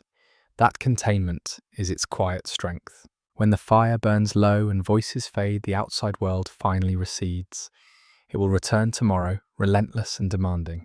But for now it has been absorbed, diluted by warmth and routine. And as you lie back listening to the soft sounds of the house settling once more, you understand that this room does more than shelter bodies. It receives the weight of labour itself, holding it overnight, so that everyone inside can rise again and carry it back out at dawn. As the outside world finally loosens its grip and the house settles into a slower rhythm, Another presence presses quietly into every thought: money, or more precisely, the absence of it. You feel it not as panic, but as a low constant awareness, like a faint ache that never quite goes away. Every decision in this room bends subtly around numbers that are rarely spoken aloud. Rent is the first concern, always waiting in the background. It arrives weekly or monthly, indifferent to illness, weather, or exhaustion. Many period housing records make clear that rent consumed a significant portion of working class wages, often leaving little margin for error. Sitting here, you understand how that knowledge shapes behaviour. Nothing is casual, nothing is wasted without thought. Conversation turns practical without needing to be prompted. Someone mentions the price of coal. Another notes the cost of bread this week compared to the last. These observations are not complaints, exactly. They are calculations shared so that everyone stays aligned. Awareness is collective. No one carries the numbers alone. Wages are discussed carefully. There is pride in bringing money home, but also vulnerability in admitting how little it sometimes is. You sense the hesitation before someone mentions a shorter shift, a missed day, a delay in payment. The room listens closely, not judging, simply absorbing the information and adjusting expectations accordingly. A small but revealing detail appears in some household notebooks, where families tracked expenses down to the penny, recording even minor purchases with care. You can imagine it clearly. A scrap of paper tucked into the chest, numbers written small and neat, not out of obsession, but necessity. Memory alone is not enough when margins are this thin. Anxiety shows itself in subtle ways. Someone counts coins twice. Another hesitates before using an extra candle. Food portions are adjusted slightly without comment. These micro decisions ripple outward, shaping comfort, warmth, and mood. No one panics openly.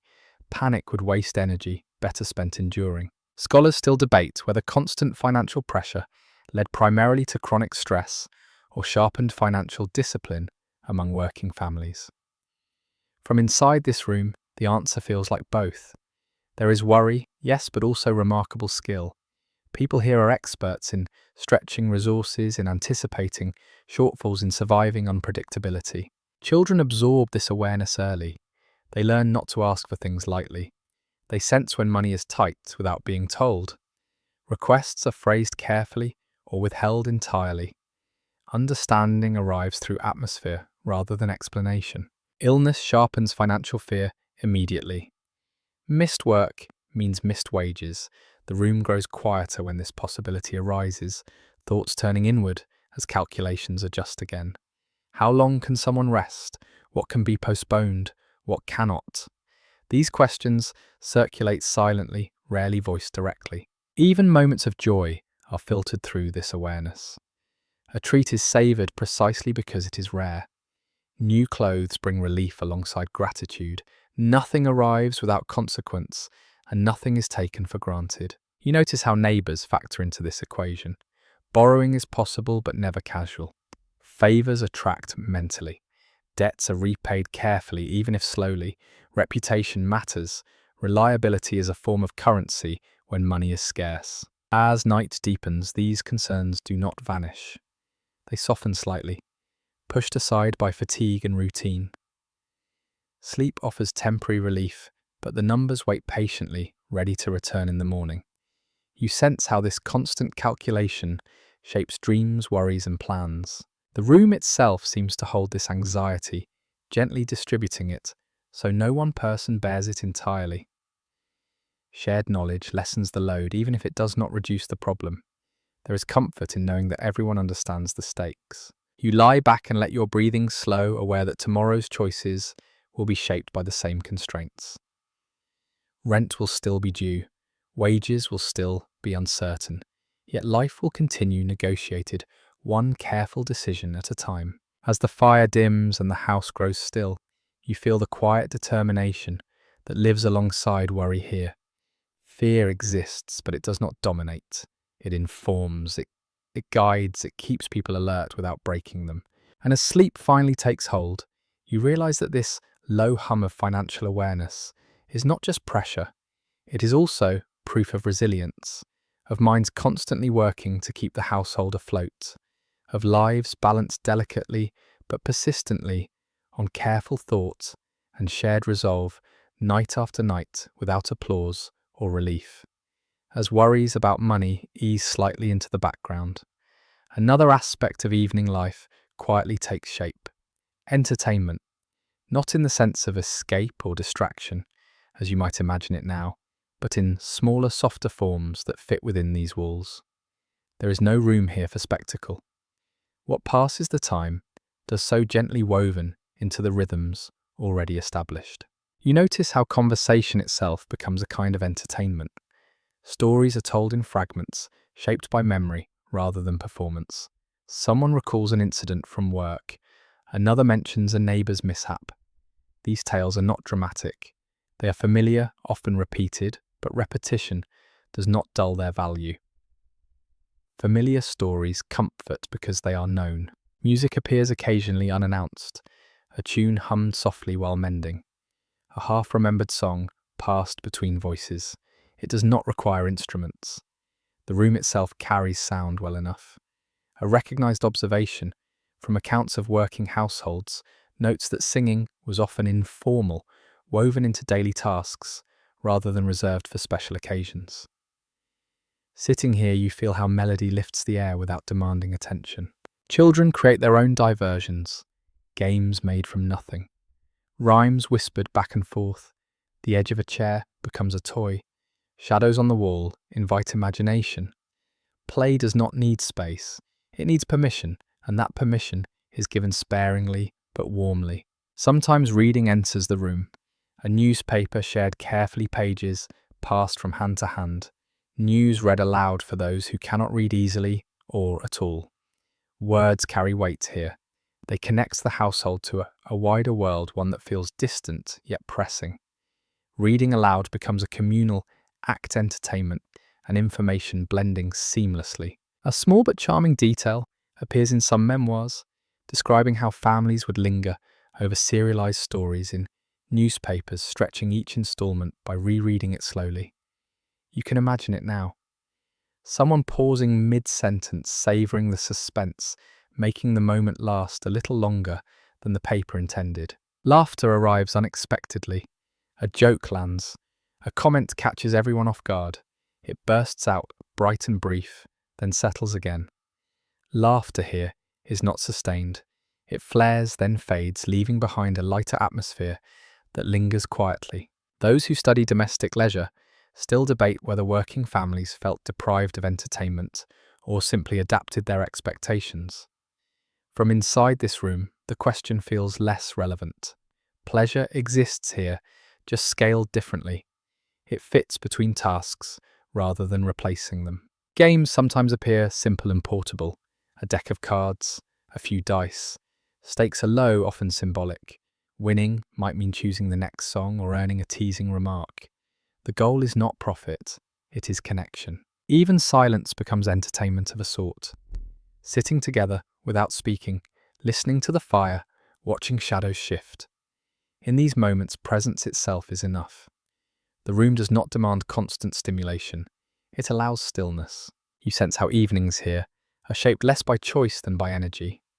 After long days, elaborate amusements would feel like work. Simple pleasures suit exhaustion better. They soothe rather than excite.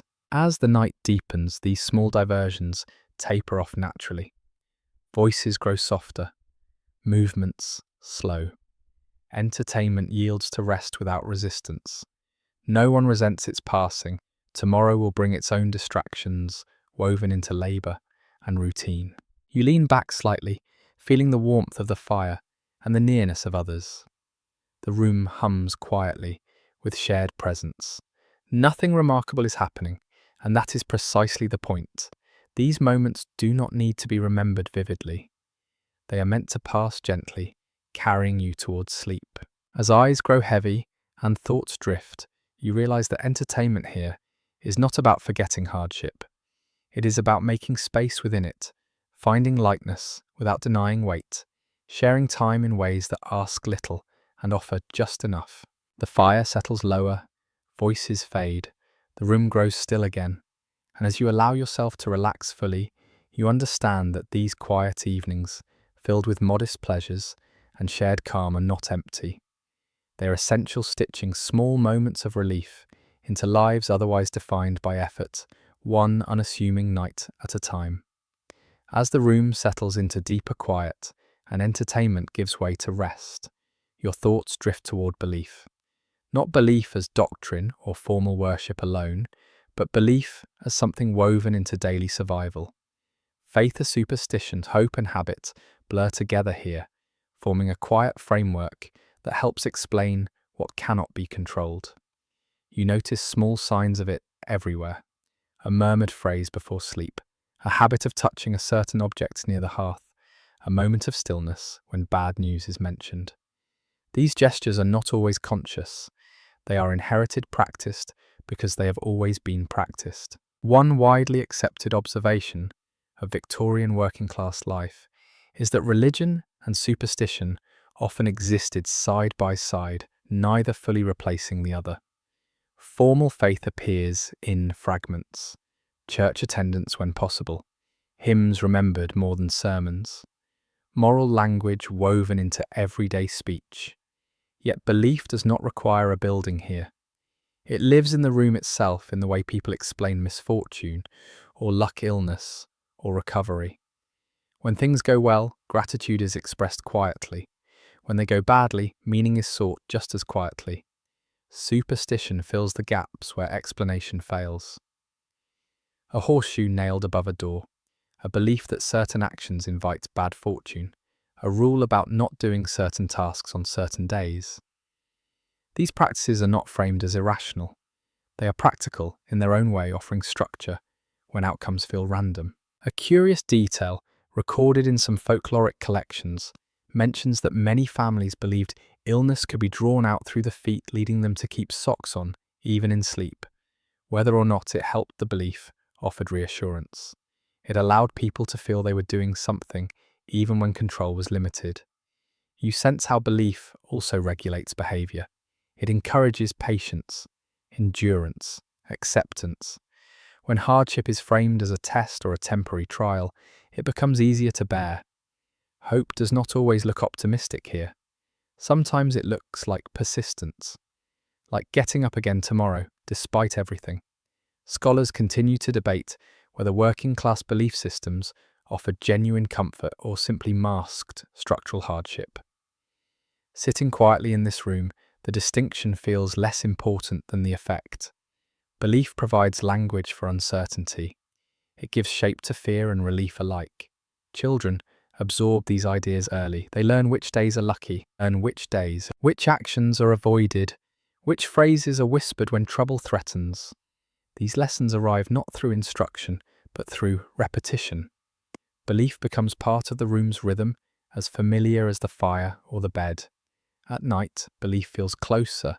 Darkness invites reflection. The mind wanders more freely when tasks are done and bodies are still. Someone murmurs a prayer under their breath. Another simply closes their eyes and listens, trusting that rest itself is enough for now. You notice how belief also softens grief. Loss, when it comes, is framed as part of a larger story, even if that story is only half understood. This does not erase pain, but it gives it somewhere to go, a place to rest when answers are unavailable. The room holds these beliefs gently. There is no argument here, no insistence on correctness. Faith and superstition coexist peacefully, each offering comfort in different moments. What matters is not precision, but continuity. As the night deepens further, thoughts slow. Belief becomes less active, more like a background hum. It does not demand attention. It simply exists, offering reassurance without interruption. You lie back and let your breathing settle, aware of how much of daily life here depends on hope of some kind. Hope that work will continue, that illness will pass, that tomorrow will be manageable. These hopes are not shouted, they are whispered into routine. And as sleep draws closer, you realize that belief in this home is not about certainty, it is about endurance, about finding ways to keep going when control is limited and explanations are scarce. It lives quietly, in habits and gestures, more than words, supporting lives that demand resilience every single day.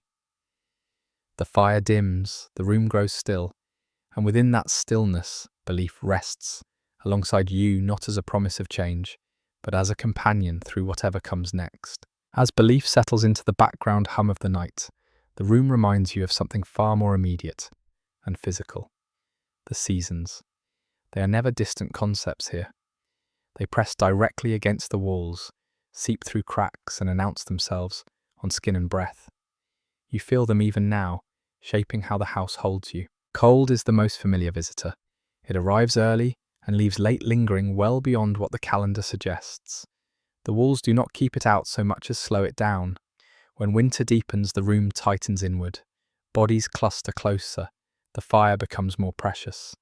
Every movement is planned with warmth in mind. A commonly recognized reality of Victorian urban life is that many working homes struggle to maintain adequate heat during colder months, relying heavily on limited fuel and shared body warmth. You notice how clothing layers multiply as temperatures drop.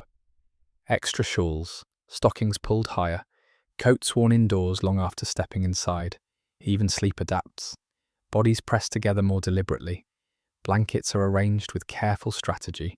No one complains openly. Cold is expected. It is endured rather than challenged. Morning cold is the hardest. The fire has dimmed overnight. The air feels sharp when you move. Hands ache as they reach for metal or water. Breath fogs faintly indoors. Rising from bed requires resolve. You sense how people hesitate for just a moment longer, gathering courage before exposing themselves to the chill. A small but telling note appears in some winter diaries, describing how families would delay rising until absolutely necessary, stretching warmth as long as possible. You can imagine it easily. Eyes open, bodies still, listening to the house wake slowly before committing to movement. Summer brings its own challenges. Heat settles into the room and refuses to leave. The same walls that trap warmth in winter now hold it stubbornly. Air grows thick. Sleep becomes restless. Bodies shift and separate, seeking any scrap of coolness. Windows are opened cautiously, balancing ventilation with privacy and safety. Sweat becomes unavoidable. Clothes cling. The smell of the room intensifies. Tasks feel heavier, more draining.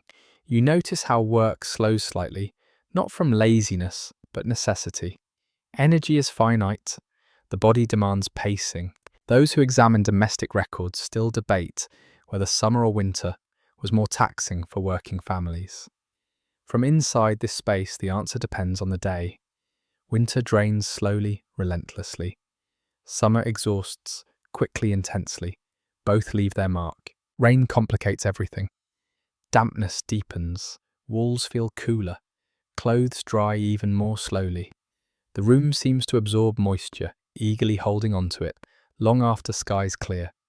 You sense how rain changes mood, turning the house inward, quiet, heavy with waiting. Children respond to seasons instinctively. In winter, they hover closer to the fire. In summer, they seek the floor, stretching out where it feels marginally cooler. Their bodies adapt faster, but their patience wears thin more easily. The room feels this too, adjusting its rhythm around them. You notice how the seasons dictate routine without needing to be discussed. Certain tasks wait for warmer weather. Others are rushed before cold sets in.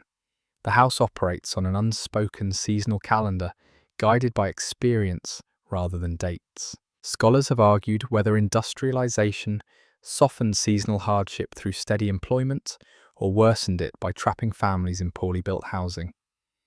Sitting here, you feel the answer in your bones. Work may continue year-round, but the house still answers to weather first. At night, seasonal extremes are felt most keenly. In winter, the cold creeps in as the fire dims. Blankets are pulled tighter. Sleep comes heavy and deep, driven by exhaustion and warmth. In summer, heat lingers, making sleep shallow, interrupted by small movements and whispered complaints. The room itself seems to age with the seasons. Winter leaves it tighter, quieter. Summer makes it restless, overstimulated. Spring brings brief relief, a sense of expansion. Autumn carries anticipation, a knowing preparation for what comes next. You realize how little control exists here over these changes. There are no adjustments beyond habit and improvisation. The house does what it can, the people do the rest. As you lie there, aware of the season, pressing gently against the walls, you feel the quiet resilience built through repetition. People here have learned not to fight the weather. They work with it, around it, through it. Resistance would waste energy better spent enduring. The fire glows or fades, windows open or close, bodies cluster or spread. The room responds night after night, year after year. And as you drift closer to sleep, you understand that seasons here are not background scenery. They are active participants in daily life, shaping comfort, mood, and survival itself. The house does not shield you from them completely. It introduces you, forces familiarity, teaches respect. Outside, the weather does what it will. Inside, you adapt. That adaptation, quiet and constant, becomes second nature. You stop wishing for perfect conditions. You focus instead on making each season bearable, one careful adjustment at a time. The room settles again, holding just enough warmth or releasing just enough heat to let sleep find you. Tomorrow, the season will still be there waiting, but for now, in this narrow window of night, you rest within the balance you have learned to keep. As the season presses quietly against the walls, and the house settles into its familiar nighttime balance, you become aware of movement that has nothing to do with people. It is subtle at first, a faint rustle near the floor, a tiny scratch behind the wall. Life exists here that no one invited, yet no one is surprised by. You share this shelter with more than just one another. Infestations are not dramatic invasions, they are a constant condition. One widely acknowledged aspect of 19th century urban housing is that overcrowding and poor sanitation made insects and rodents nearly impossible to eliminate entirely. Inside this room, that reality feels ordinary rather than alarming. You notice how people pause before stepping, how crumbs are swept carefully, how containers are closed with intention. Mice are the most common companions. You hear them at night, quick and light, moving along paths they know well. They are bold but cautious, disappearing at the slightest disturbance. Traps may be set, but success is temporary. For every mouse caught, another eventually appears. The goal is not eradication, it is management. Insects arrive with the seasons. Fleas hitch rides on clothing. Lice pass easily between heads in close quarters. Bedbugs find warmth and stillness irresistible. These creatures do not announce themselves until they are already established. Scratching becomes common. Complaints are brief and resigned. Everyone knows the cause. A curious detail mentioned in some household advice. Pamphlets describes the use of herbs, tucked into bedding, to deter insects. Lavender or pennyroyal placed more for hope than certainty. Whether effective or not, the practice offered comfort. It suggested that something was being done, even when results were uncertain. You sense how the presence of pests shapes behaviour. Bedding is shaken regularly. Mattresses are turned, floors are swept with extra care, clothes are inspected by touch rather than sight fingers, searching for signs before problems grow worse. These routines are absorbed into daily life, not treated as emergencies. Children learn about these unseen companions early. They're taught not to leave food exposed, to report bites, to accept itching without panic. Fear would serve no purpose here. Calm response is more useful. Those who study working-class health still debate how much these infestations contributed to illness compared to other factors like nutrition and air quality. Lying here feeling an occasional itch you cannot quite ignore, the question feels less abstract. Discomfort is real, relief is limited, endurance becomes the primary strategy. At night, awareness heightens. Darkness sharpens sensation. A brush against skin might be fabric, or something else entirely. You adjust blankets instinctively, tucking edges, carefully minimizing exposed areas. Sleep arrives anyway, carried by exhaustion more than comfort. The house itself bears marks of this shared existence. small holes near baseboards, repairs made and remade, gaps stuffed with whatever material is available. Complete sealing is impossible. The building breathes, and so do its inhabitants, human and otherwise. There is little shame attached to this. Everyone deals with the same issues. Comparison offers no relief. Instead, there is quiet solidarity in shared irritation. A neighbour mentions bites. Another nods knowingly. Advice is exchanged without judgment. You notice how people avoid discussing infestations with outsiders when possible. Respectability once again demands discretion. What is common knowledge inside the community is not offered freely beyond it. Silence becomes another form of management. In moments of exhaustion, these small intrusions feel heavier. A bite itches more sharply. A rustle startles more easily. Tempers shorten. Then morning comes and irritation fades into routine once again. There is work to do, no time to dwell. As you lie still listening to the faint sounds of the house settling, you accept this reality without surprise. The room has always been shared, with noise, with damp, with cold, with warmth, with creatures drawn to the same shelter. The presence of these unseen lives does not dominate the night. It simply exists, another layer in the complex environment you inhabit. You learn to coexist, to mitigate where possible, to ignore where necessary. And as sleep deepens, awareness softens. Sensation fades into background hum. The room holds everyone within it, from the largest to the smallest, all seeking warmth, safety, and rest. Tomorrow the routines will continue. Sweeping, shaking, checking, adapting. These acts are not dramatic. They are maintenance. Part of the quiet labour that keeps life tolerable within these walls. As your breathing slows and thoughts drift, you understand that survival here is not just about enduring great hardships.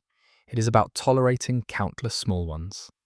About sharing space with more than you would choose and still finding rest. The house breathes softly. The night stretches on. And within this crowded shelter, sleep eventually finds you imperfect but sufficient, carrying you gently toward morning once again. As the night grows quieter and even the smallest rustlings fade into the background, something gentler makes itself known. Joy. Not the loud kind, not the sort that demands attention, but small comforts that slip in almost unnoticed.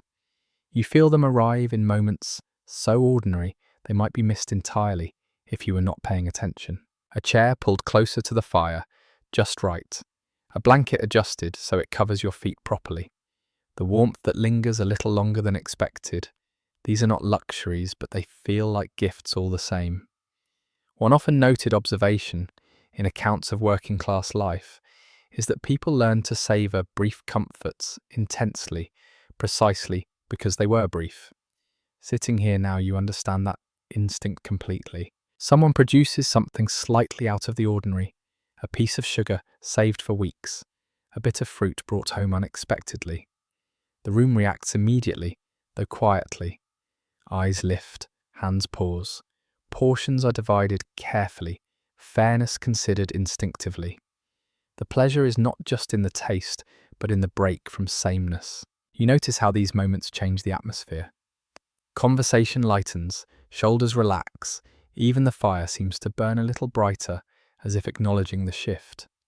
The house feels less like a place of endurance, and more like a place of living, if only for a short while. A small but touching detail appears in some personal recollections, describing how families marked minor occasions with simple rituals: a better meal on payday, a cleaner table on Sunday evening, a story told, just because there was time.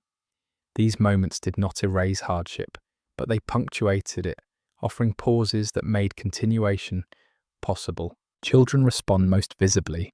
Their energy lifts. They smile more easily. A laugh escapes before being caught.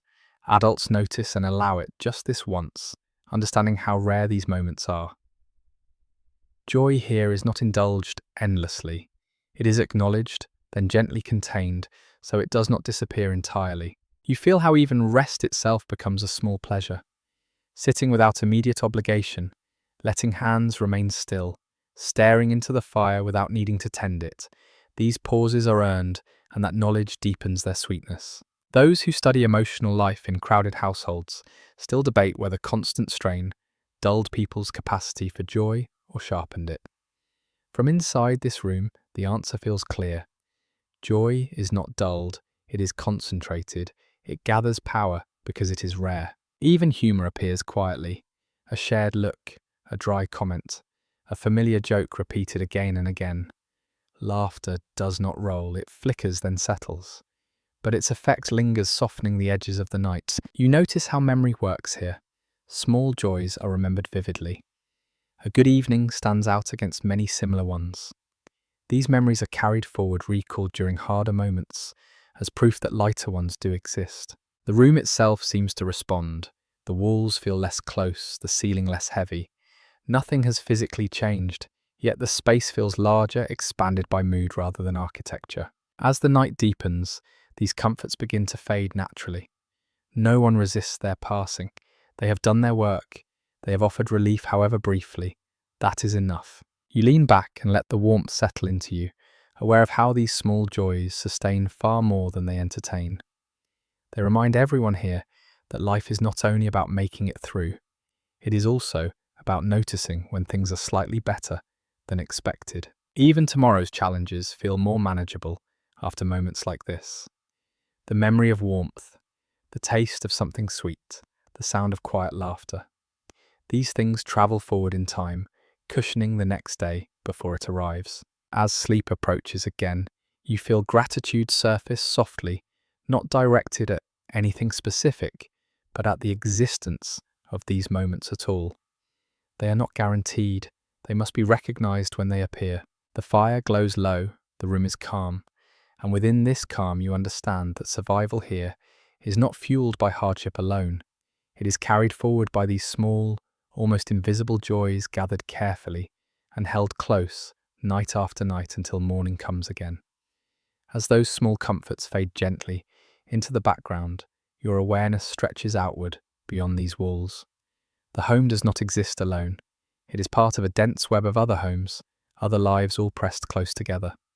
Community here is not optional. It forms whether you seek it or not, shaped by proximity, necessity, and repetition. You feel it in the way people recognize footsteps on the stairs, in how voices are identified through walls without seeing faces. Neighbours are known by sound, by habit, by routine. Someone rises early every day. Someone else coughs late into the night. These patterns become as familiar as those of your own household. A widely recognised feature of Victorian working-class neighbourhoods is that daily life unfolded in close contact with families living side by side in ways that made isolation nearly impossible. Support emerges naturally from this closeness. When illness strikes, someone notices. When a child cries, unusually long concern ripples outward. Help is offered quietly. A bowl of food appears, an errand is run. These acts are not framed as charity. They are investments in mutual survival. Today, it is them. Tomorrow, it may be you. Conversation travels easily between homes. News moves quickly past along stairwells and shared courtyards. Employment opportunities, warnings about landlords, rumours of rising prices. This information is practical and immediate.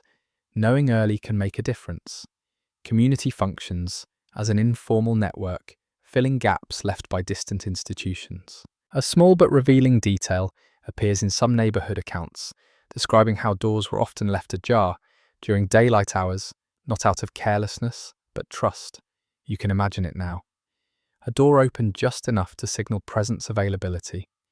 Boundaries exist, but they are porous, flexible. Disputes happen too. Close quarters sharpen friction, noise complaints, borrowed items not returned quickly enough, children squabbling across households. These tensions flare then settle. Long-term feuds are rare because proximity demands resolution. You cannot avoid someone you will see again tomorrow. Those who analyse urban communities still debate whether such enforced closeness bred solidarity or resentment. Sitting here, you sense both currents flowing together.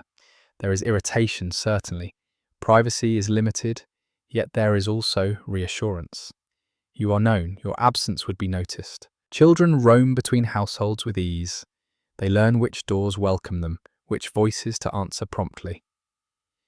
This shared upbringing spreads responsibility. A child misbehaves and is corrected by whichever adult is nearest. Discipline is communal expectations, consistent. During hard times, community becomes a safety net. A job lost, a sickness prolonged, the neighbourhood absorbs the shock as best it can. Resources are pooled informally. Skills are exchanged. One family watches children, while another works longer hours. These arrangements are fluid, renegotiated constantly. At night, the sense of community shifts again. Sounds soften, lights dim. The building itself seems to draw inward, holding everyone together. You sense the collective settling, the shared transition into rest. Sleep arrives not just individually, but communally, layered across rooms and floors. There is comfort in this shared rhythm. You know you are not the only one lying awake briefly listening, not the only one worrying quietly, not the only one planning for tomorrow. These parallel experiences create a sense of belonging that does not require conversation. Community also shapes identity.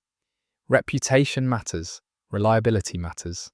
Being known as someone who helps, who pays debts, who keeps their word carries weight. These qualities travel faster than gossip and last longer. They become a form of social security. You notice how humour circulates too. A story retold across households gains new details. A joke becomes shared property. Laughter echoes faintly through walls connecting spaces that never fully separate. Even amusement becomes communal. As you lie back, you feel how the boundaries of this home extend outward, blending into others. The walls do not fully contain life. They filter it. What happens here matters beyond these bricks, just as what happens elsewhere seeps in. This interdependence can feel heavy at times. There is little room to fail privately, yet there is also little chance of disappearing completely. Presence is constant, visibility is unavoidable, support is close at hand. You sense how this network steadies people. It does not eliminate hardship, but it distributes it. When one household strains, others lean in. The balance shifts subtly, constantly, keeping collapse at bay. As the night deepens and the building grows quieter, community remains, even in stillness. It hums softly, an awareness rather than a sound. You rest within it, knowing that beyond your small room, others are doing the same. And as sleep finally takes hold, you understand that survival here is rarely solitary. It is collective, shaped by shared walls, shared routines, and shared endurance.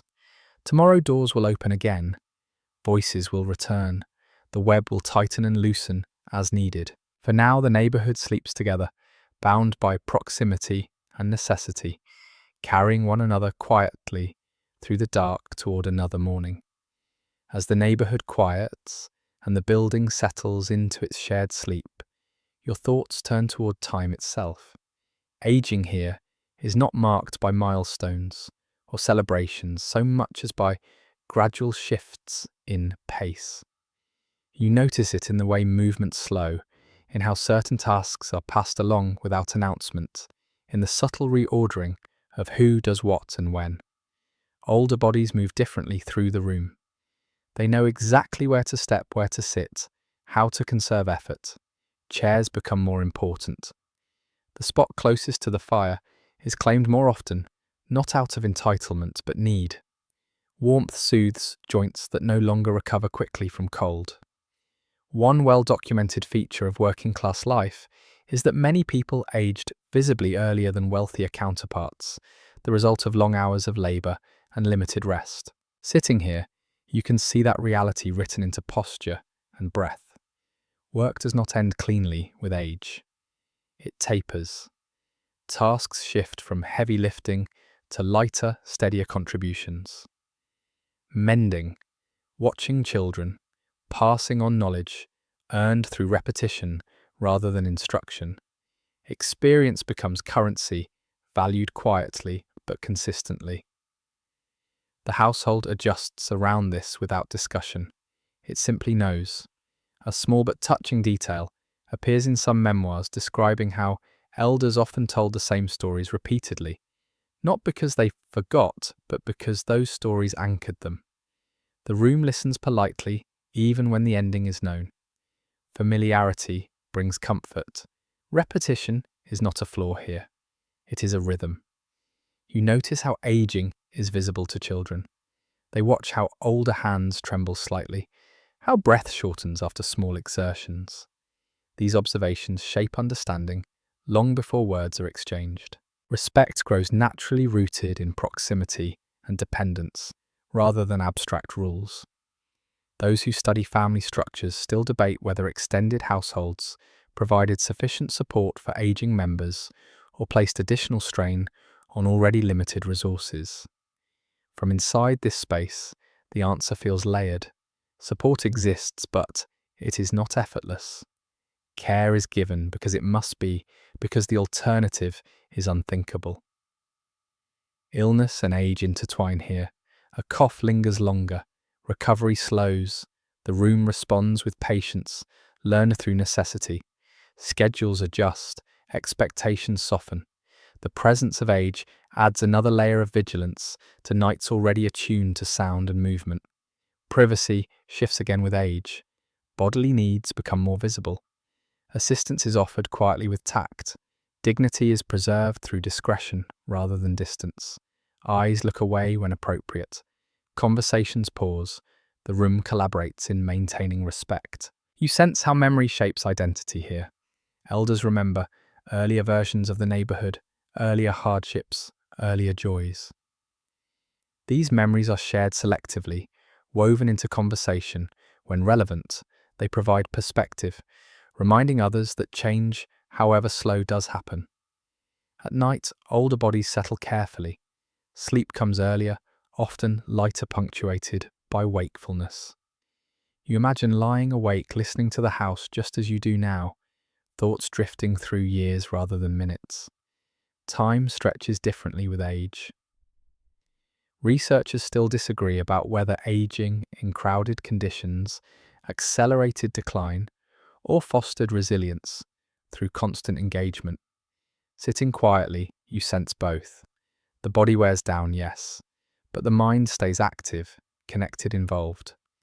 Isolation has little room to take root. You notice how the room feels different with elders present.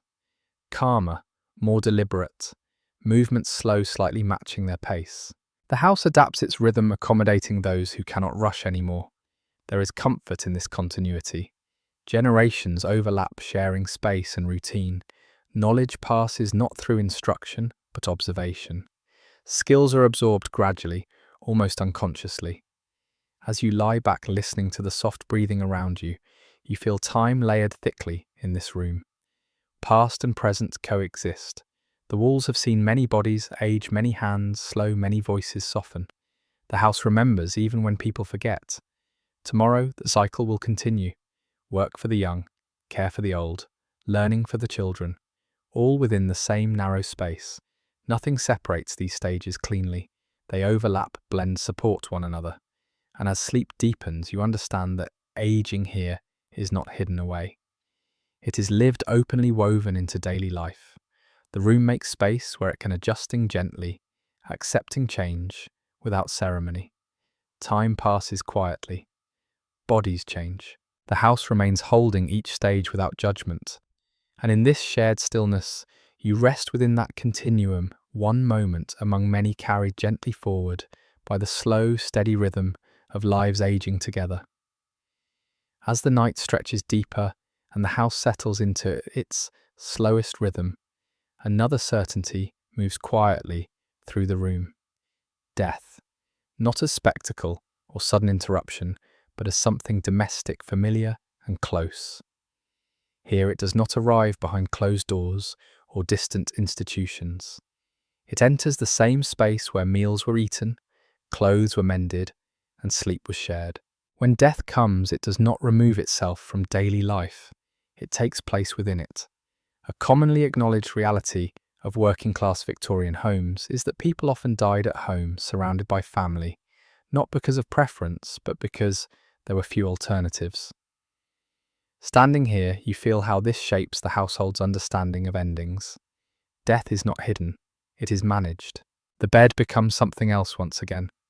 Curtains are drawn if they exist. Candles are lit carefully, not lavishly. The body is washed by familiar hands, treated with tenderness, born of routine rather than ceremony. Movements are quiet, voices lower instinctively. The room seems to contract, focusing inward. Children are not always sent away.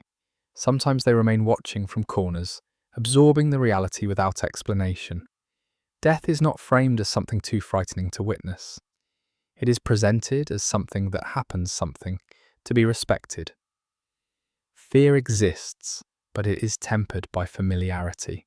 A small but striking detail appears in some parish accounts, describing how households would borrow chairs from neighbours to accommodate visitors during a death. You can picture it easily. Extra chairs lining the walls, neighbours arriving quietly, sitting together in shared stillness. Community gathers, not with noise but presence. The smell of the room changes subtly. Candles, clean linen, the faint stillness that accompanies a body no longer breathing. These sensory shifts mark the moment more clearly than words. Everyone feels it, even if no one speaks. Those who study domestic death still debate whether such proximity softened grief or intensified it. Sitting here, you sense both. Loss is immediate, unavoidable. There is no distance to buffer it. Yet there is also comfort in familiarity. The person has not vanished into an unknown place. They remain here in the space that knew them best. Practical concerns arise quickly. Arrangements must be made. Work shifts adjusted. Money counted. Grief does not suspend responsibility. It intertwines with it. The household moves carefully, balancing sorrow with necessity. At night, the presence of death feels heavier. Silence thickens. Sounds carry further. Someone sits awake longer than usual, watching the fire, listening. Sleep comes unevenly interrupted by memory and thought. The room holds grief the way it holds everything else, without ceremony, without relief. Children ask questions quietly or not at all. They sense the change. They feel it in the adults' movements, in the altered rhythm of the room. Answers, when given, are simple. Death is explained as part of life's pattern, not as an aberration. Scholars have long questioned whether constant exposure to death hardened people emotionally or fostered acceptance. From inside this room, the answer feels layered. Grief is deep, but it is not prolonged by mystery. Loss is understood as real, final, and shared. After death, the room slowly reclaims itself. Chairs are returned, bedding is rearranged, the fire resumes its usual rhythm. Life does not snap back instantly. It drifts back cautiously, respecting absence while accommodating continuation. Memories linger in objects. A chair remains empty a little longer than necessary. A mug is not used. These pauses are brief but meaningful. They allow grief to exist without overt display. Eventually, routine reasserts itself. Not because grief has ended, but because life requires motion. The house absorbs loss and continues. It has done so before, it will do so again. As you lie there breathing slowly, you feel how death here is not a distant concept. It is woven into domestic life, acknowledged without drama, mourned without spectacle. The room knows how to hold it. The fire glows low, the night deepens. Somewhere in memory, voices echo softly.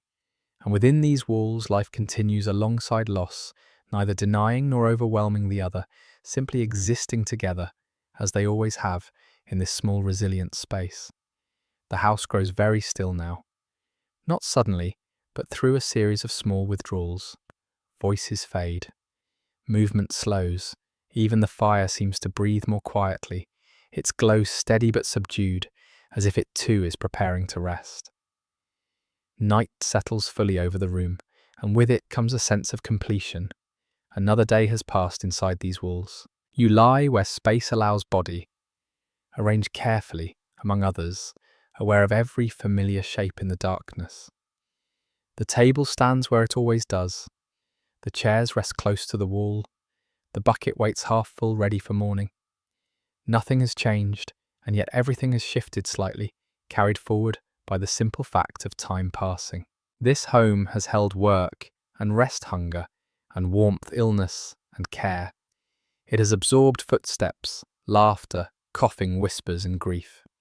It has made room for children growing adults, straining elders slowing. It has contained entire lives without ever expanding, teaching those inside how to adapt instead.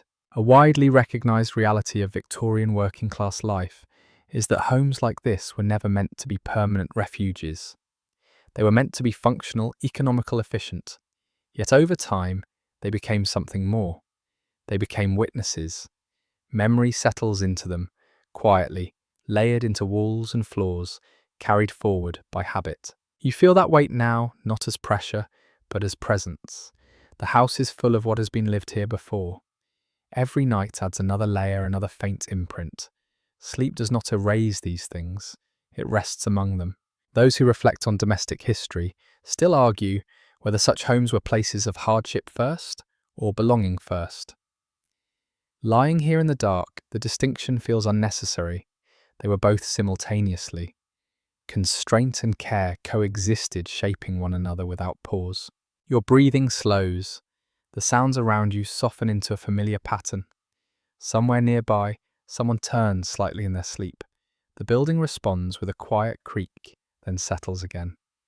These sounds no longer demand attention. They reassure. You realize that tomorrow will look much like today. The fire will be lit again. Water will be fetched again. Bread will be broken again. Worries will return. So will small comforts. Life here is not about transformation. It is about continuation. As your thoughts drift, you sense gratitude rising gently, not directed at ease or abundance, but at persistence. At the fact that this room, worn and imperfect, has carried so many nights like this and will carry more. The darkness feels thicker now, wrapping around you without resistance. Your body grows heavy, supported by shared warmth and familiar rhythms. The house hums softly, a living thing at rest. And as sleep finally takes you, you do not feel like a visitor anymore. You feel held, temporarily folded into the long, quiet story of this place. The walls remain. The fire breathes low. The night stretches on. Now let everything slow even further. The thoughts that have followed you through narrow rooms and long days begin to loosen their grip. You no longer need to hold on to details. You do not need to remember names or tasks or worries. They can rest now, just as you can. Imagine the house settling deeper into the earth, steady and calm. The damp walls no longer feel cold. They simply feel solid, protective. The sounds beyond them fade into a distant hush, softened by distance and time. Your breathing evens out, matching the rhythm of those around you. In and out, slow, unhurried. Each breath carries warmth. Each exhale releases what you no longer need to hold.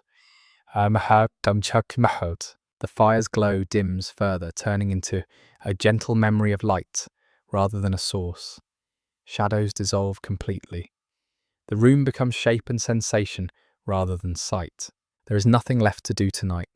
No water to fetch, no work to plan, no decisions to weigh.